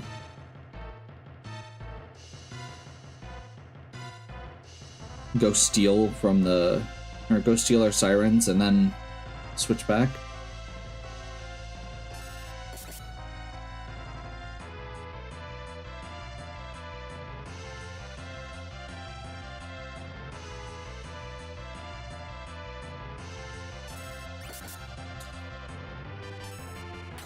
I just realized we haven't seen any Lunar Sparkles yet.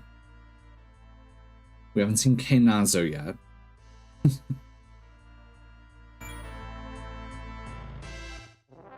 So many rough fights that are still that are potentially on moon locations.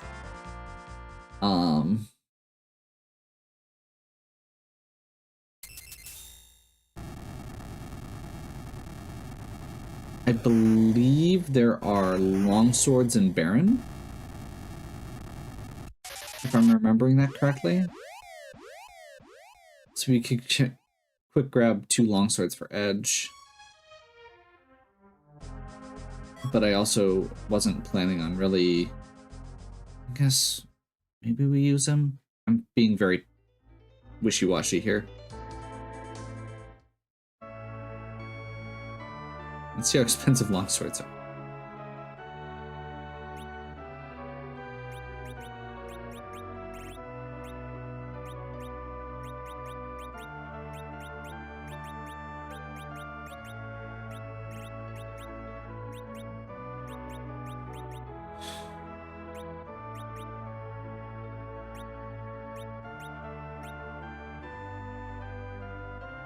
We'll keep that just in case.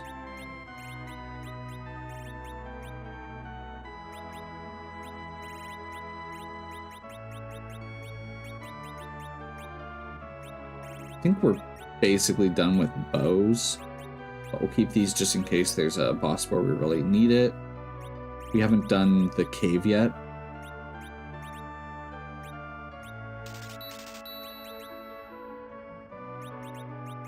So I think we're basically going to use Edge for the tower, at the very least. And then if we decide... Well, no, because it's still a pain to level Rydia up without D-Machine.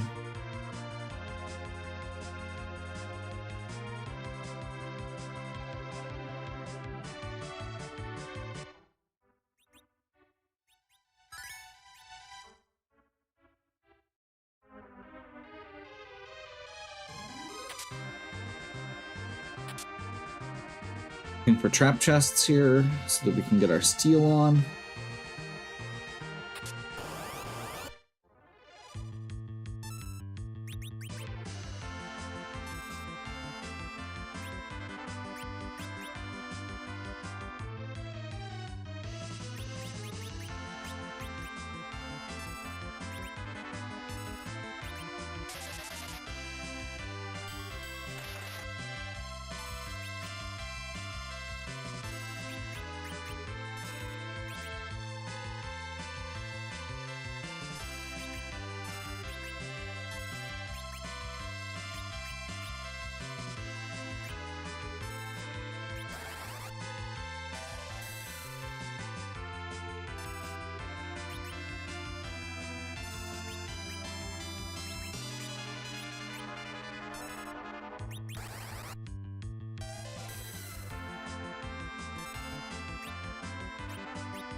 Keep one extra character up, just in case I accidentally push the wrong button here.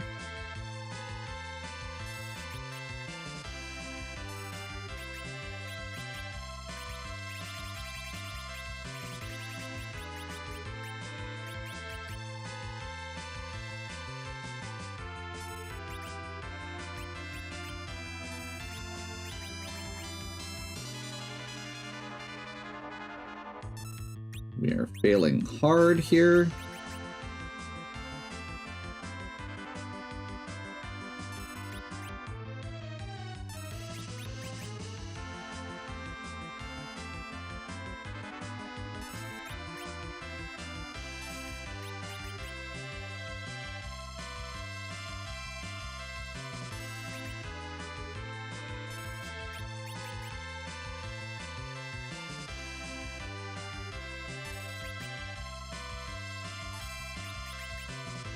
Now we've still got moon bosses and stuff that we're going to be doing most likely here. So it's not like we need to max out our levels. I just want to get the potential here to not have to worry for a while and to just breeze through the rest of these relatively tough fights. That feels like it should be good.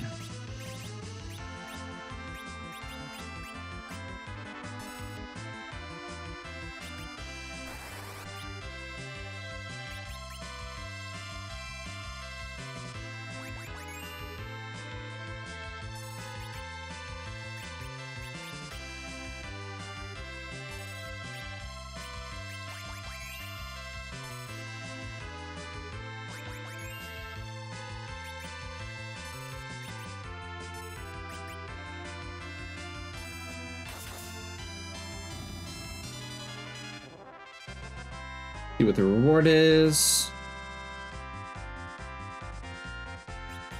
Garbage.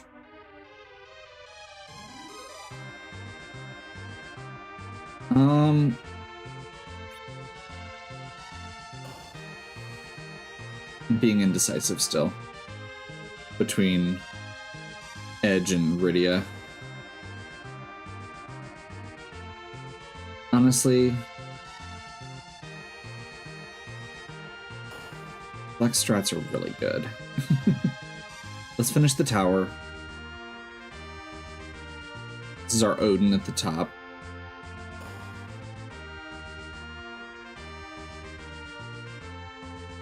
Not sure who this is going to be, but they only have like 1,000 hit points.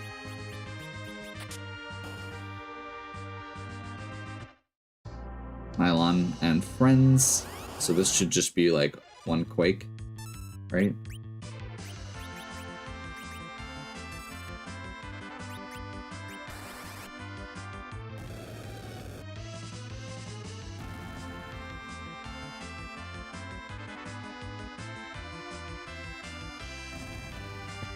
Step even lower, one flame.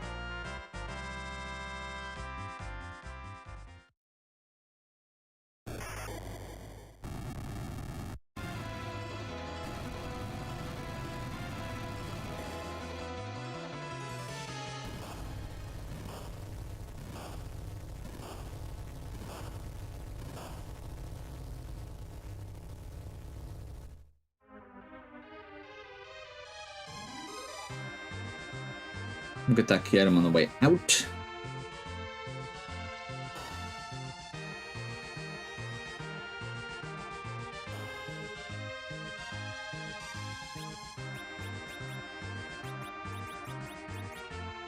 I'm gonna keep trying to use my tents where I can.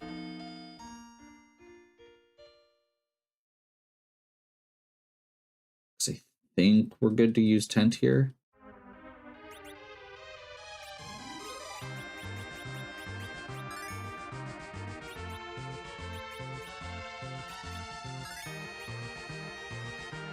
Save on the second slot in case we need to not do the tower right now. But I'm pretty confident. Well, no, because we'd have to redo the steals. So we're going to do the tower one way or another. We may be walking out, but... Okay.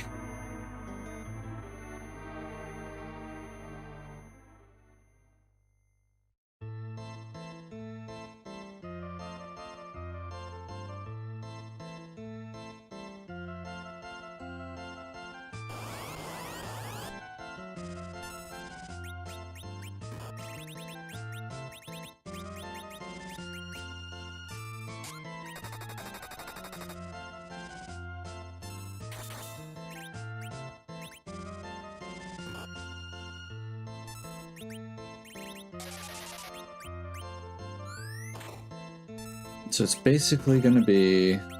We may not be fast enough here.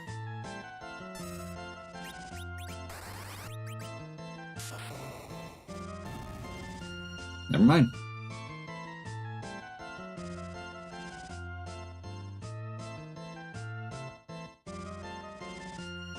Okay, I'm going to be greedy and stick with this party. I'm not sure if that's actually greedy versus the Viridia, but I think I'm going to stick with this party. Having two physical fighters, this is going to be better for the variety of boss fights we're probably going to have to deal with, as opposed to just the endgame party that we're going to be wanting. And I think it still works for an endgame party.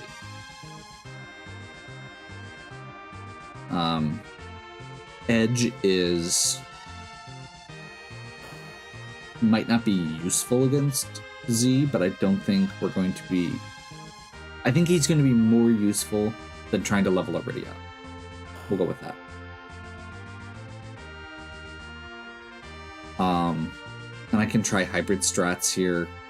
I don't want to berserk, obviously, but I can just do some basic physical attacks with my two melee characters that will round out damage intervals for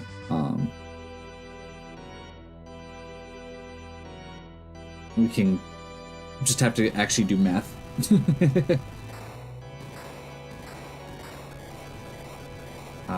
Basically, you need to stop doing direct attacks when you get down to, or when Z gets to, once you've done 45,000 damage to Z. Yeah,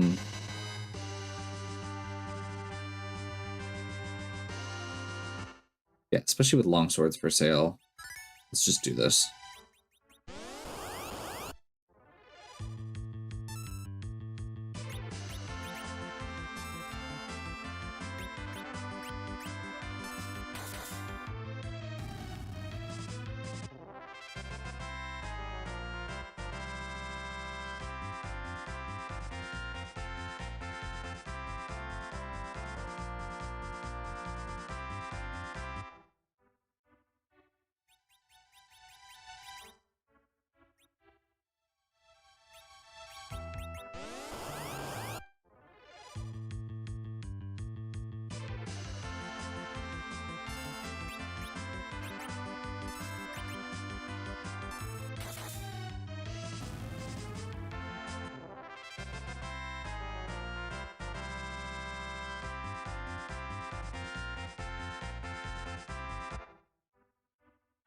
The idea here is basically we don't have to do any more grinding for the rest of the game. I don't know how much of this we actually need to do at this point, but I guess I don't see a reason not to just be at least bordering Z readiness, which honestly we kind of already are.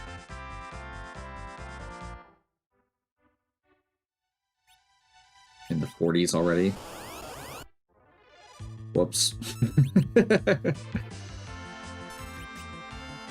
Oops.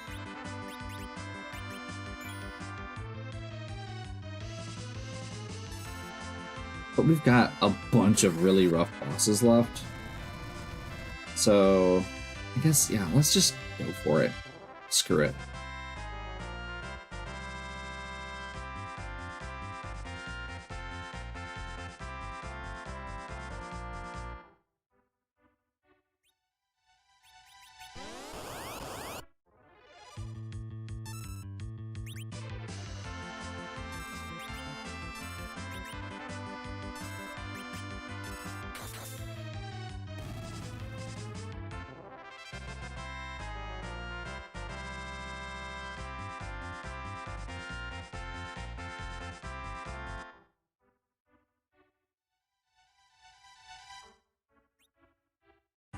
We're gonna call that good.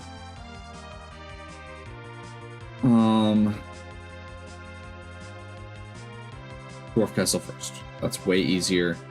We can technically get a 2-for out of it because we've got warp. We may still need to do the cave, but this actually will kind of tell us whether we need to or not.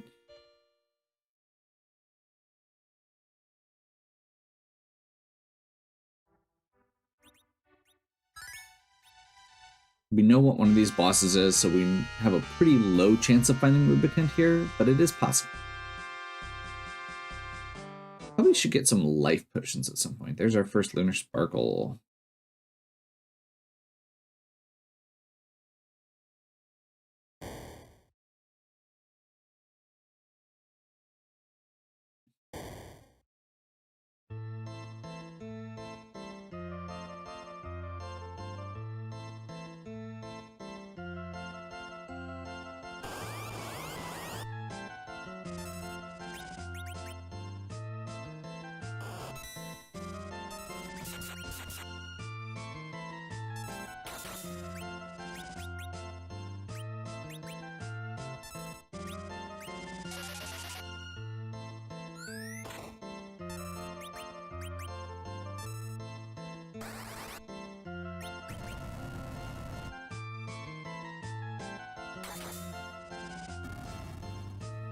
That is potentially an actually scary spot to find Wyvern, but is not when you have Crystal Sword Cecil.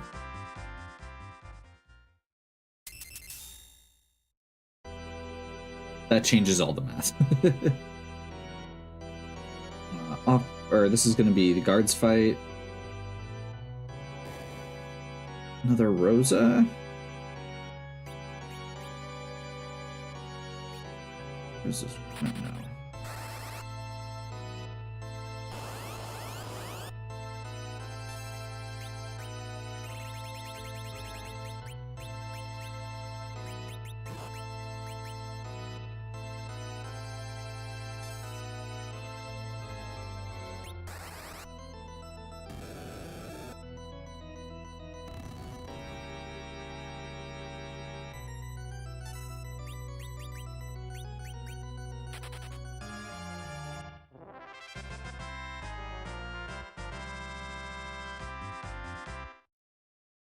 If I had done this before I did my short grind there, I would have at least considered taking the Rosa over Edge.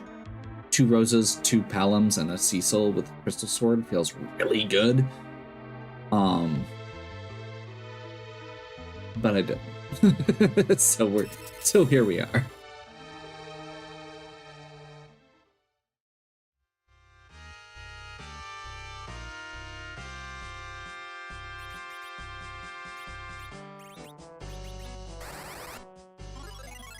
Warp Glitch.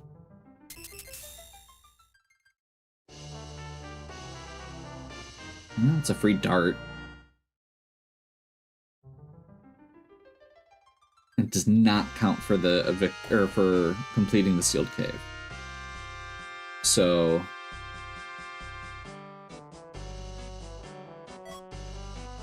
second Drain Spear. Weird.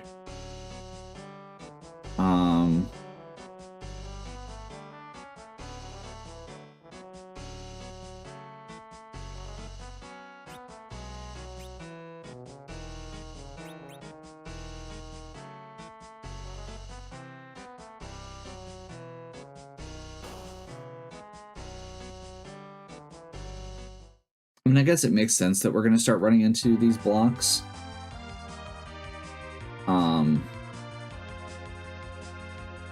So this is 2 objectives for 1. We've got Cave Bahamut as a freebie.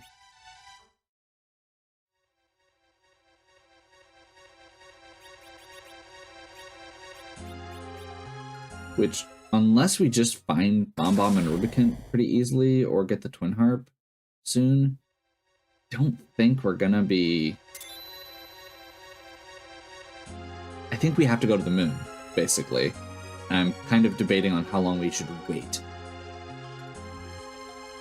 Doing these boss checks that we're doing before we end up on the moon. Because when we come back, or if we need to come back, rather, we do have a pass, which is probably going to be faster than walking the lunar subterranean.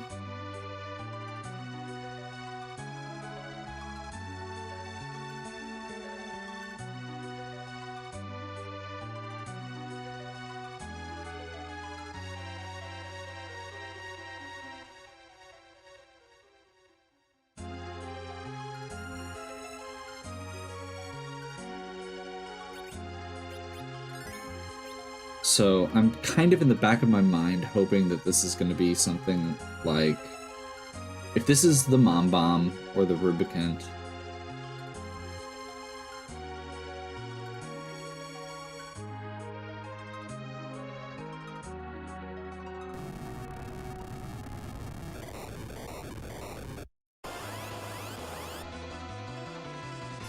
it's not.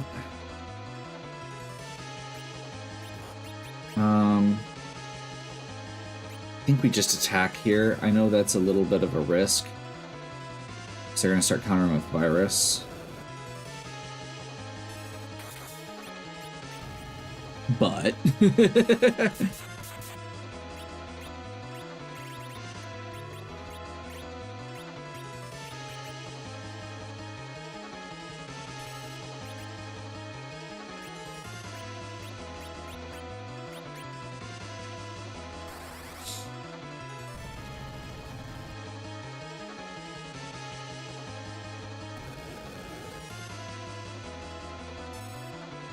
I think I'm just gonna wait and stop proccing the counterattacks.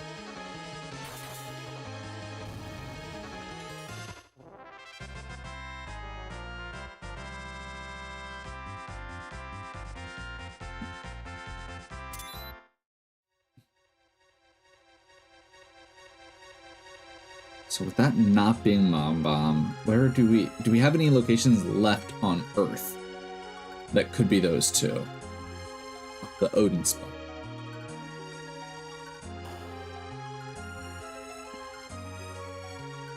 So I think we go do Odin before we run and do... I think we do Odin before we do the other 2 bosses. Though that doesn't mean going back underground again. It's not coming. No, I think we just gotta do Odin. It seems a little weird. It's a risk reward. We're gonna lose a little bit of time by having to do the Odin check, or by having to go back and forth and fly. But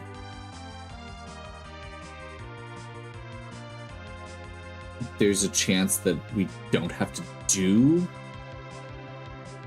the I don't even remember what it was offhand now. The annoying boss that's sitting at the Leviathan spot. I know the other one's Baigan. Oh, Volvalis. Which, honestly, maybe that's not as bad as I'm thinking it is. Is it Leviathan? Because it's not like the Volvalis... Well, she does some physical hits. And we do have a crystal sword, so maybe I'm overreacting there.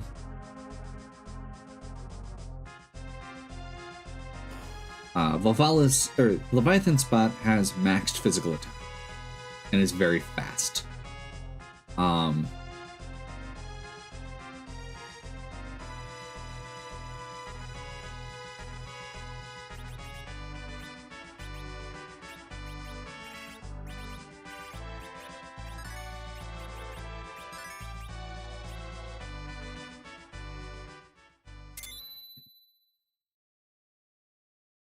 There's another Lunar Sparkle.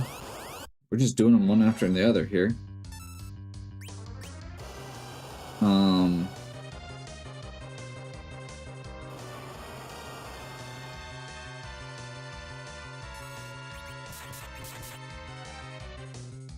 Trying to remember what all the counterattacks here are. But I think this is the one you just want to do physical attacks for the most part. Let's see what happens when you do Quake. I think it's counters with Flame.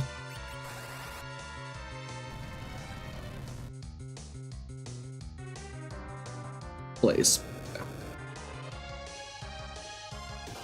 That did okay damage.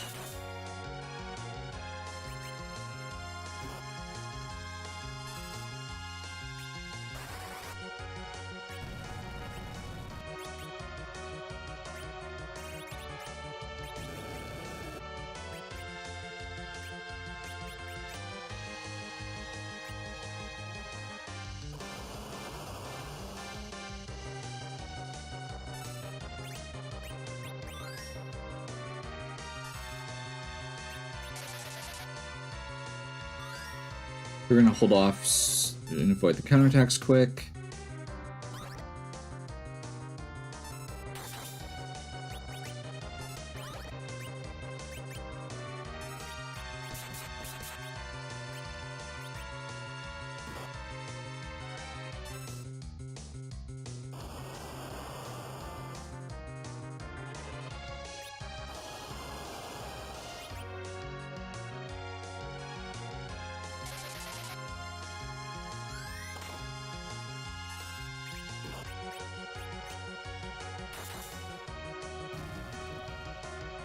Little unfortunate, but again, we're good on most of our levels.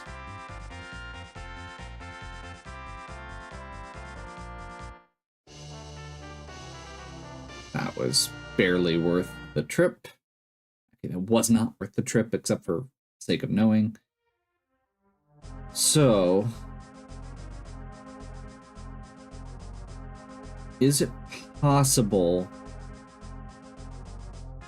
So unless the Feymarch bosses literally have Twin Harp into Adamant,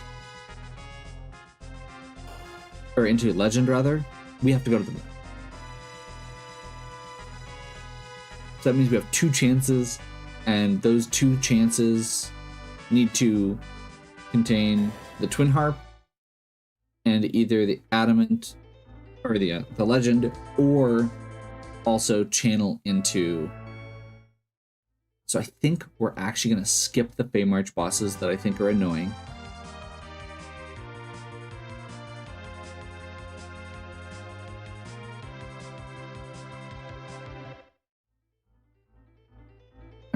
I'm second guessing. No, we're going to commit.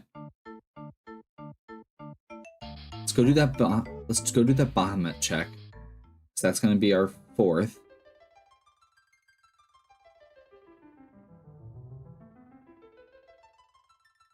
I just really don't want to fight Volvalis right now. That's really what it comes down to. She's annoying.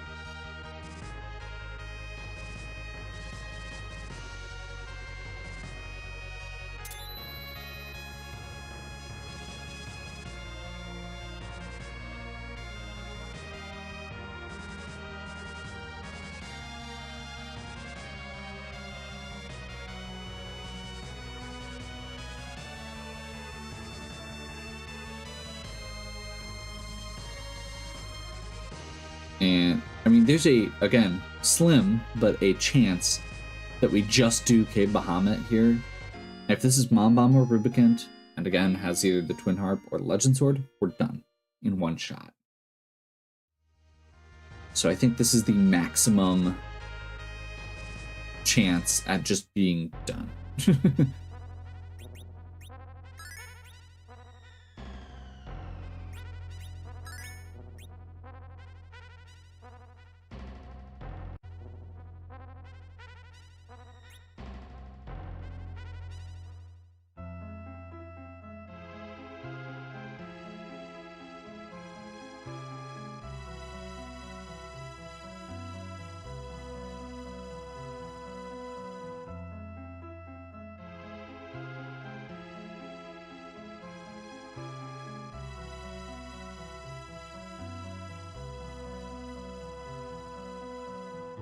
Well, we're definitely not getting Rubicant or Mom Bomb.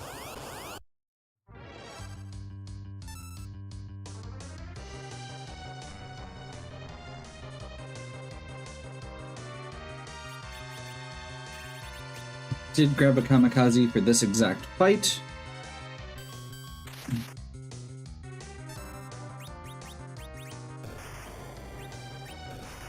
But hopefully we are able to get through it pretty quickly. I'm gonna go overboard here with this Meteor, because we need to just get a kill in as quick as possible. And I don't have Nuke yet.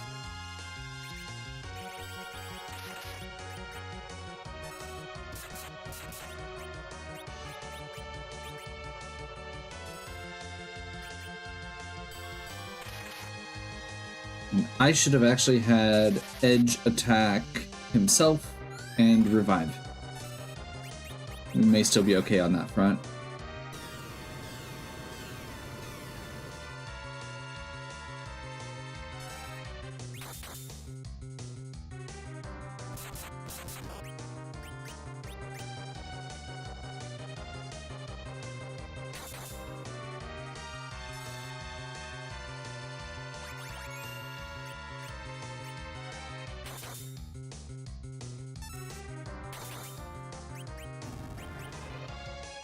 That's really obnoxious from a leveling perspective.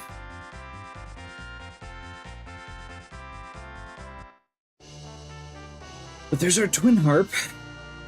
Do we want to keep messing around on the moon?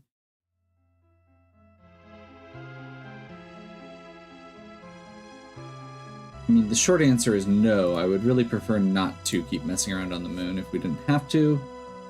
But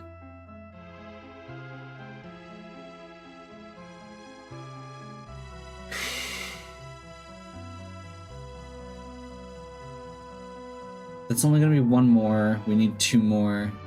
It's not worth risking, because the only way that works is if the Dark Elf spot is Mom Bomb or Rubicant, and there is not a good chance of that. Which unfortunately means I think we need to clear the moon. If not full clear, then at least go until we get... Wait, what?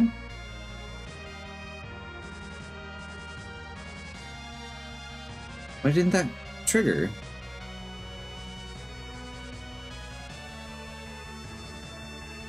We completed Cave Bahamut, right?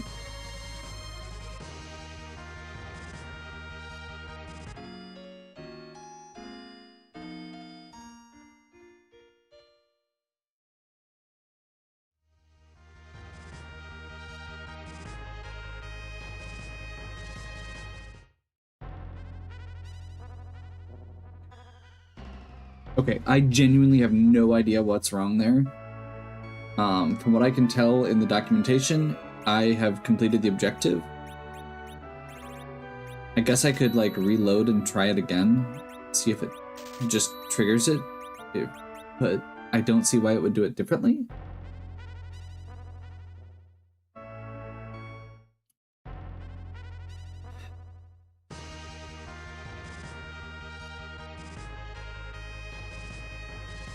It's exactly the kind of thing you want to see when you're, you know, over 2 hours into a seed, a very frustrating seed.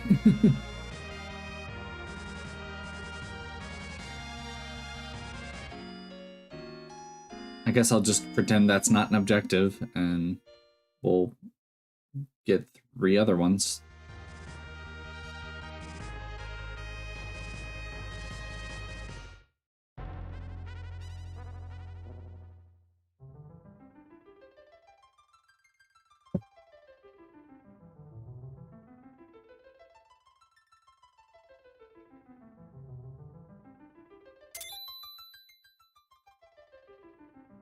There's Artella.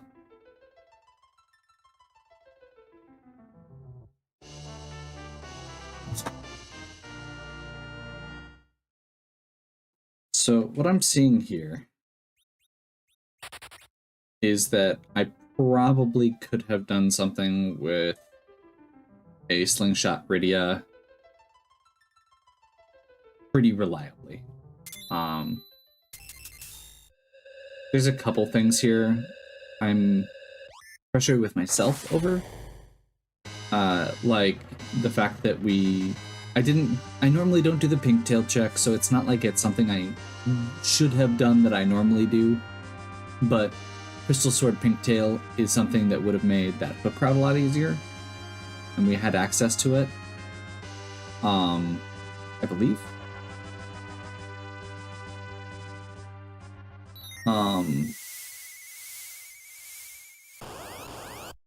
Yeah.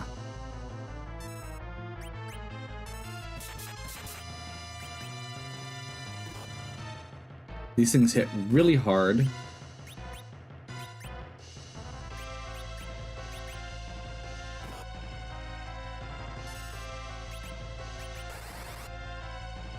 I don't care if Edge is down. He's the one I'm least worried about for MP, or XP rather.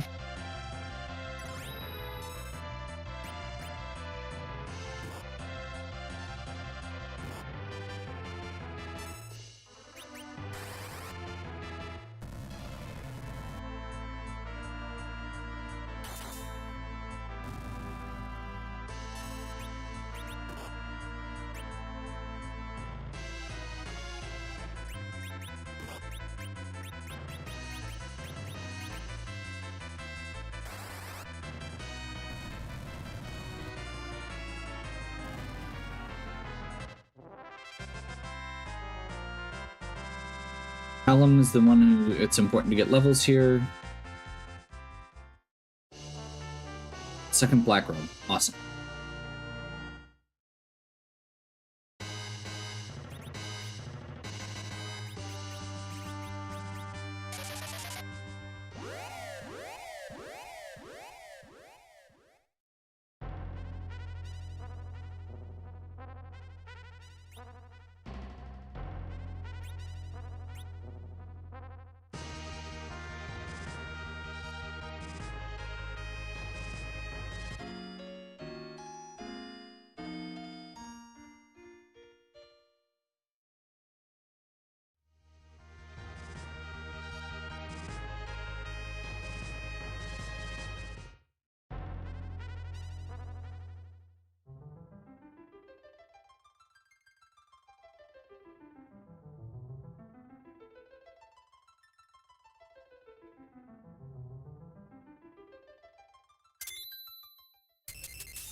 I think the worst part is even if we find the boss, both bosses here, we do have to still go back to Earth and do Twin Heart.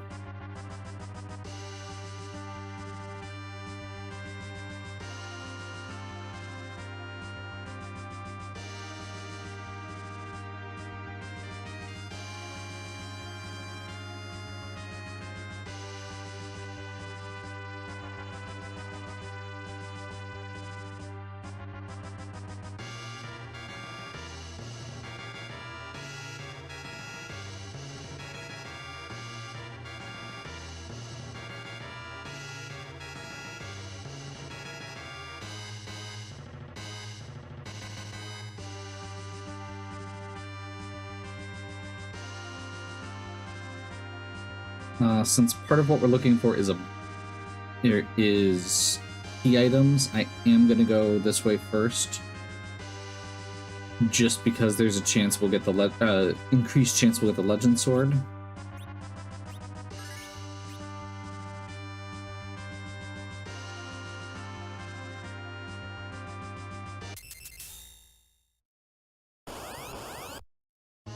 So this is God.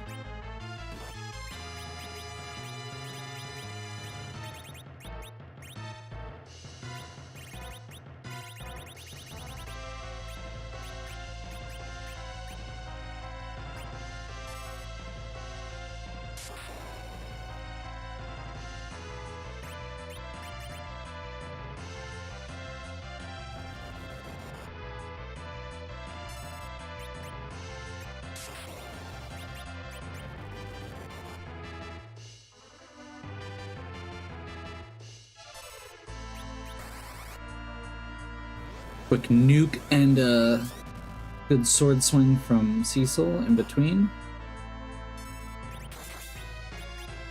I think we do lit 2 here.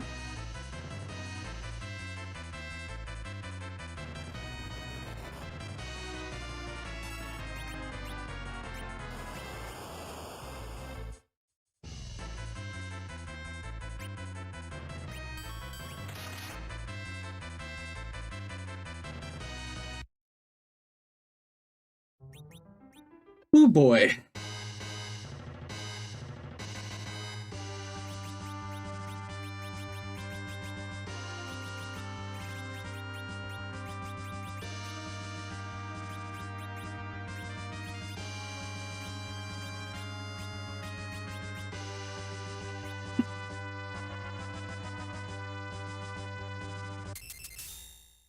This should be doable. Like, I'm gonna give myself a little bit more of a window. We're gonna use a silk web.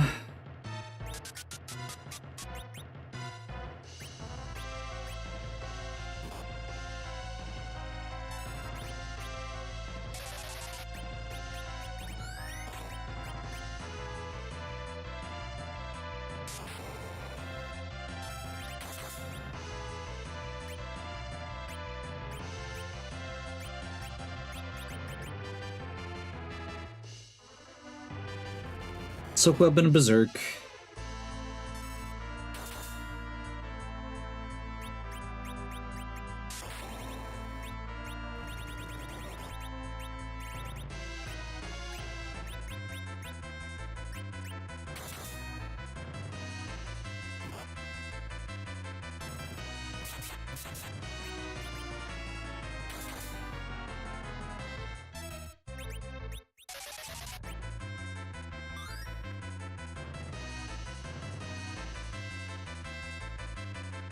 Perfect.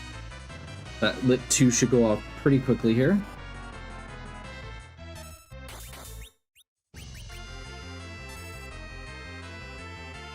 Or we'll just get the Thor Rage.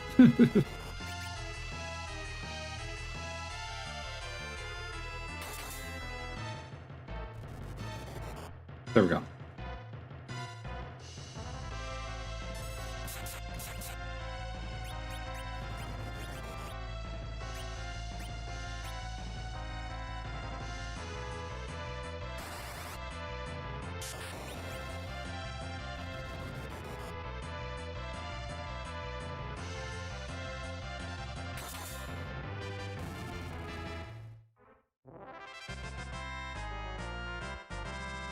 There's nuke.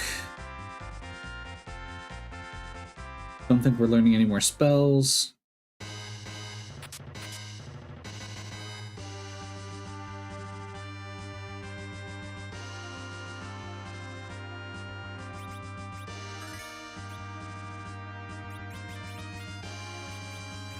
Not much of a difference there, but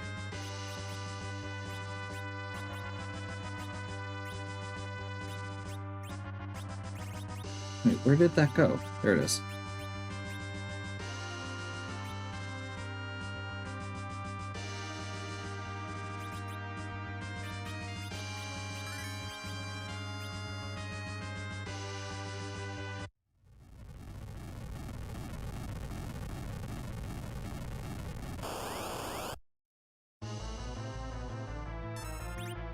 guards. This is a great place to use our hourglass.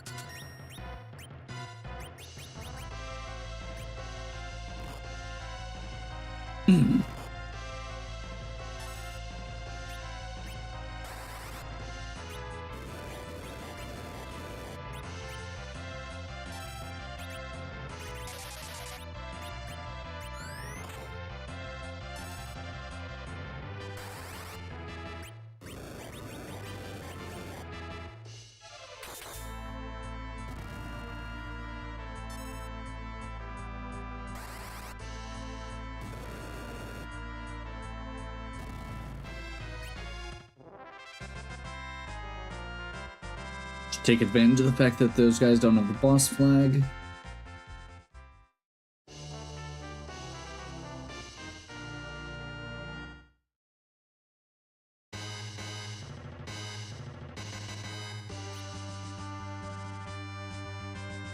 That one I don't even feel like is worth saving after, because we don't need to redo it. Like, I wouldn't have redone the Life Staff and the Avenger, but those are actually nice tools to have. I can swap Cecil from the Avenger from the Crystal Sword into the Avenger if I want to Berserk him. And Life Staff is technically, I think, slightly better. I don't actually understand exactly why it would be. There's Rubicund.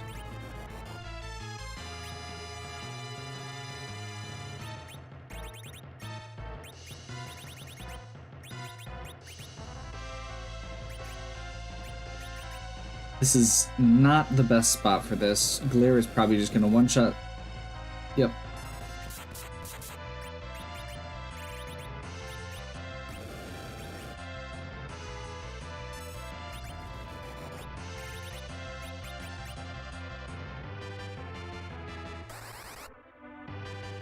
I think we just nuke the crap out of him.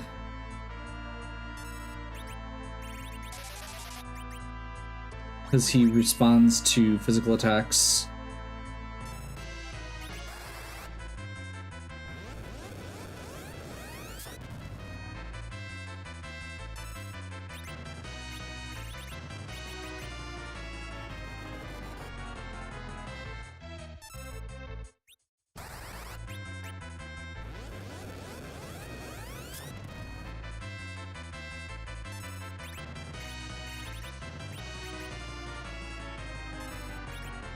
Nuke's a good spell.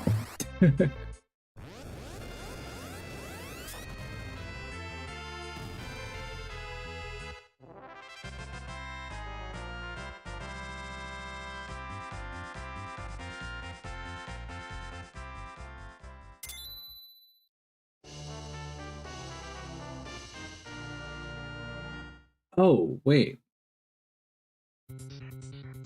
I just realized part of the problem.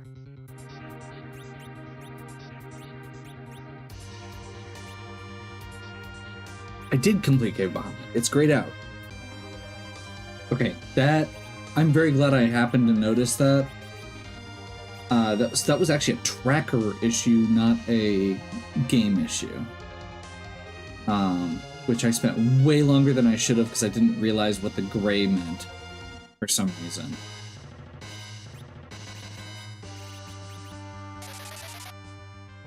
So we have to quick do Dark Elf and then we're good.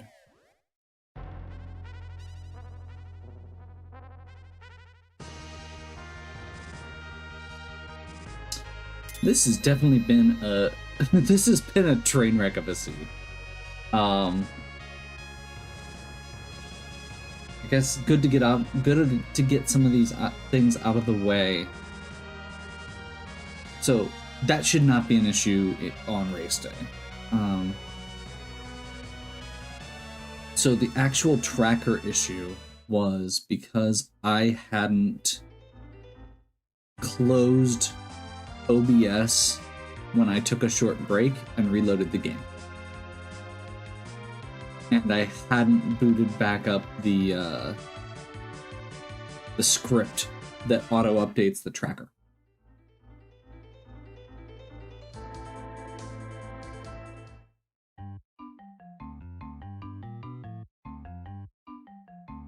And since the race would be one sitting, that would not be an issue.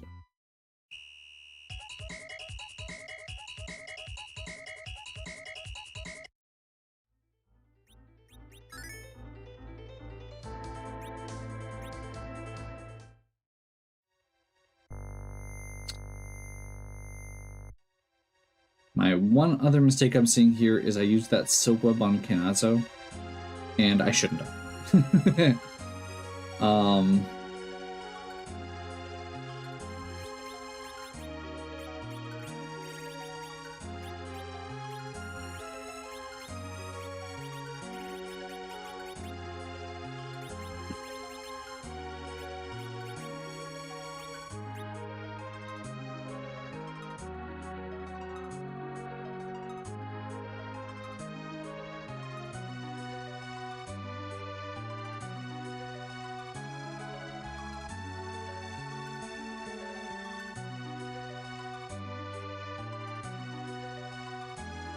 The fun thing here is we don't actually even need to beat this boss or do this, clear this objective to get the crystal.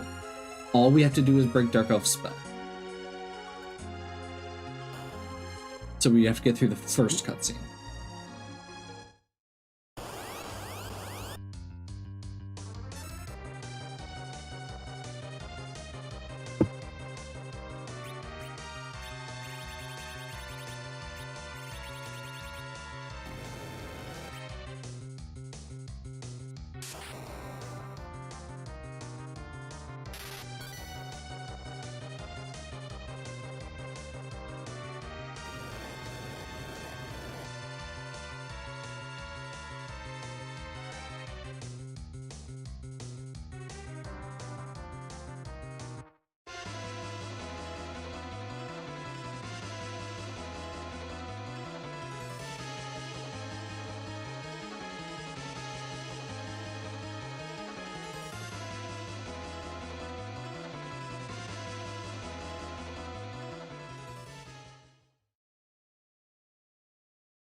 Bum, bum, bum, bum, bum, bum, bum, bum. Bum, bum, bum, bum.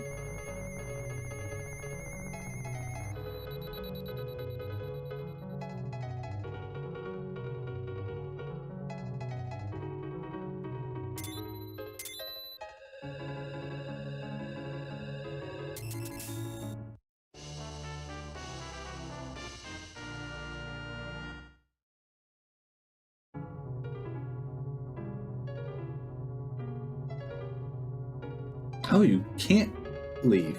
Interesting. You know, I'd never actually checked it before.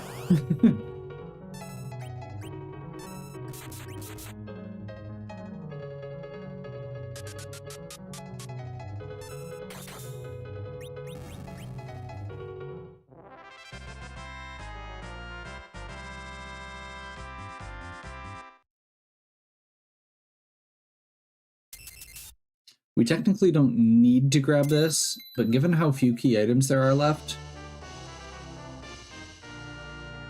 is it worth? I don't think it's worth going down. Even though we have mediocre gear on a couple characters still, I don't think it's worth going down.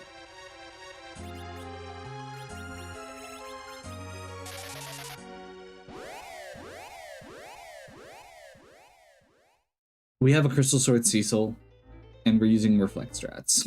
Like, the hardest thing for me at this point is going to be doing math in my head accurately enough, which realistically I'm not going to actually try and do that much math in my head at this point.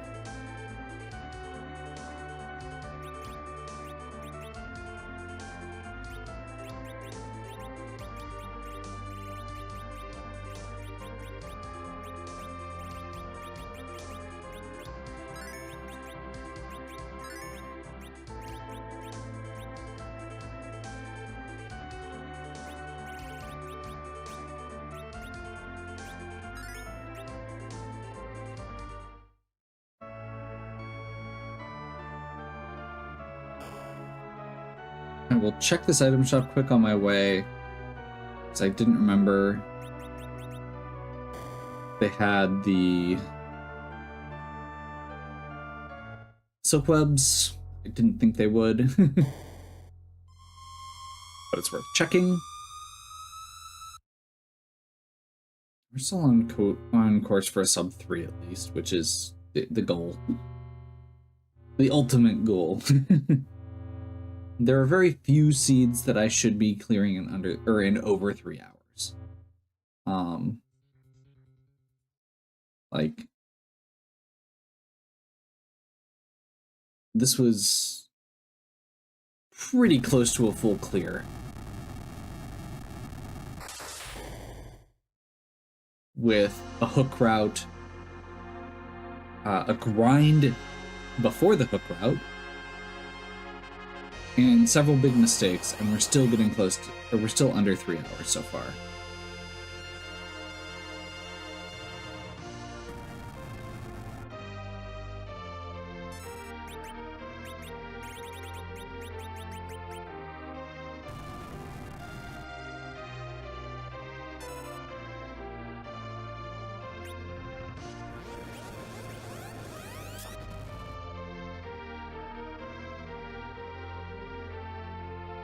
True colors emerged.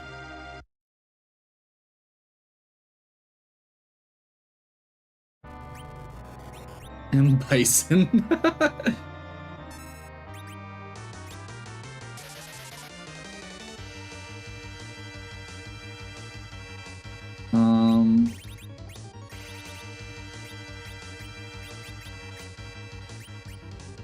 We gotta get that first nuke, or we've got to get that first counter nuke down. Granted, this party could probably take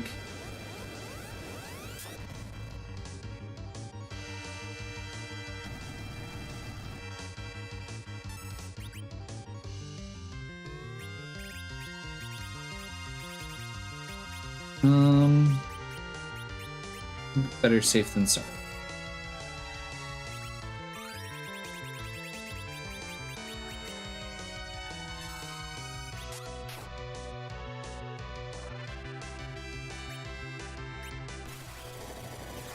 $20K.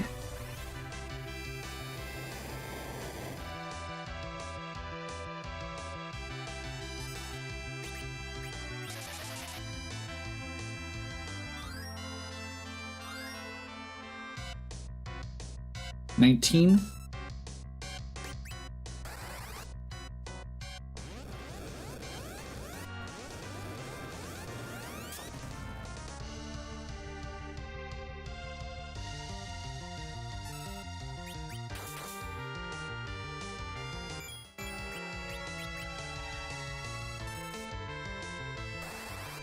$28 plus 4.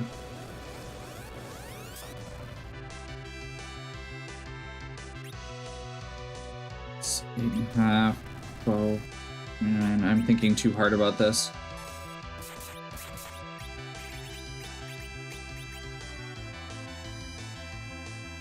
We should be okay.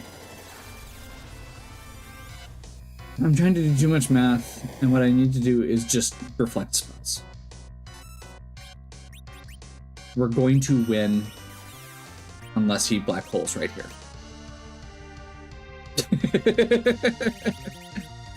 Oh, I hate everything. What am I doing? What am I doing? Starveil.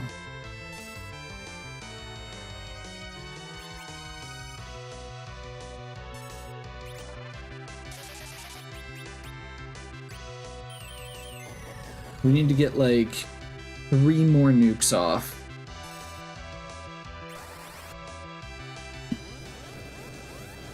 And I don't know if we're going to be able to do it before another Big Bang comes out. At which point we just lose and we get to redo this.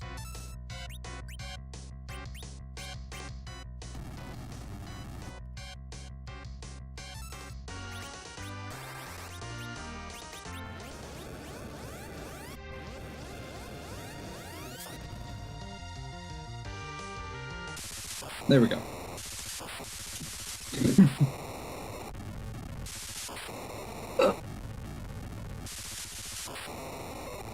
So since I didn't actually explain it during this video, Zeromus has about 120,000 hit points, but he doesn't actually have 120,000 hit points because of programming limitations.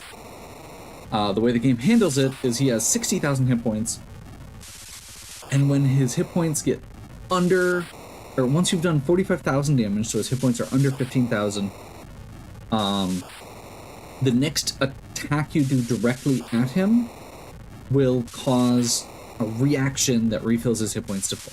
So he basically has about 210,000 actually. However, reflected spells count as the single reaction that can be taken. So if you reflect the nukes onto him, he can't counterattack, and he doesn't get his hit points back. Which means you only have to do 60,000 instead of 120,000. So when I was trying to do my math earlier, I was trying to make sure that I didn't attack with Cecil once we were past the 45,000.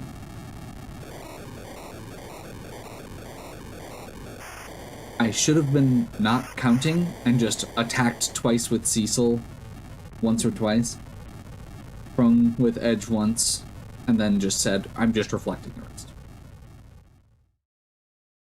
But I digress.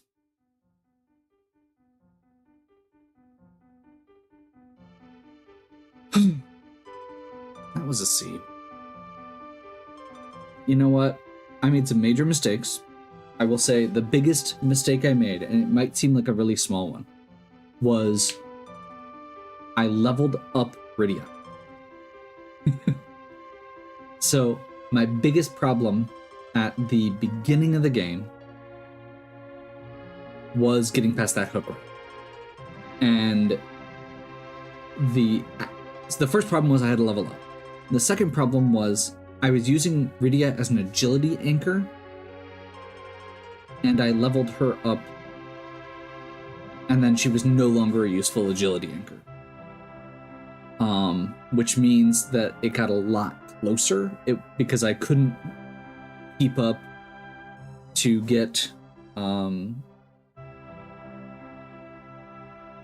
that Cecil could go act like regularly before that second one went on. I think I could have saved a lot of time if I'd kept Rydia underleveled, and in the process of that, I could have then switched out with her at the end and had an agility anchor for the boss. Because Edge didn't do anything. I guess he threw...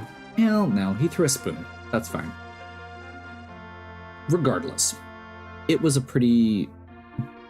very small but dumb mistake that probably cost me some time. The rest of it... There was just so many little things throughout this. I missed a save again. I didn't turn in my pink tail early, which I wouldn't have, but I didn't have a great weapon for Cecil, and if I had gone and done that, it would have been at least worth checking. I don't know. Honestly, full clear under 3 hours, or near full clear. We didn't do the Fey March bosses or the Wyvern spot, Crystal Sword.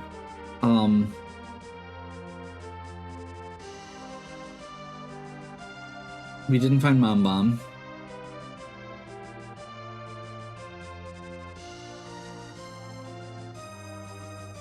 I don't know. I just feel like I could have done better, and I'm not sure exactly where. Actually, you know what? The Pinktail thing, I couldn't have known. It would have made things go faster and be a lot safer. But I'm not sure that it was intuitive. The Rydia thing definitely was. And the rest of it really comes down to not leveling properly before, or up to a certain point. I probably should have gone and done Cave Emblem instead of grinding where I did. because Castle Evelyn would have also been potential treasure. And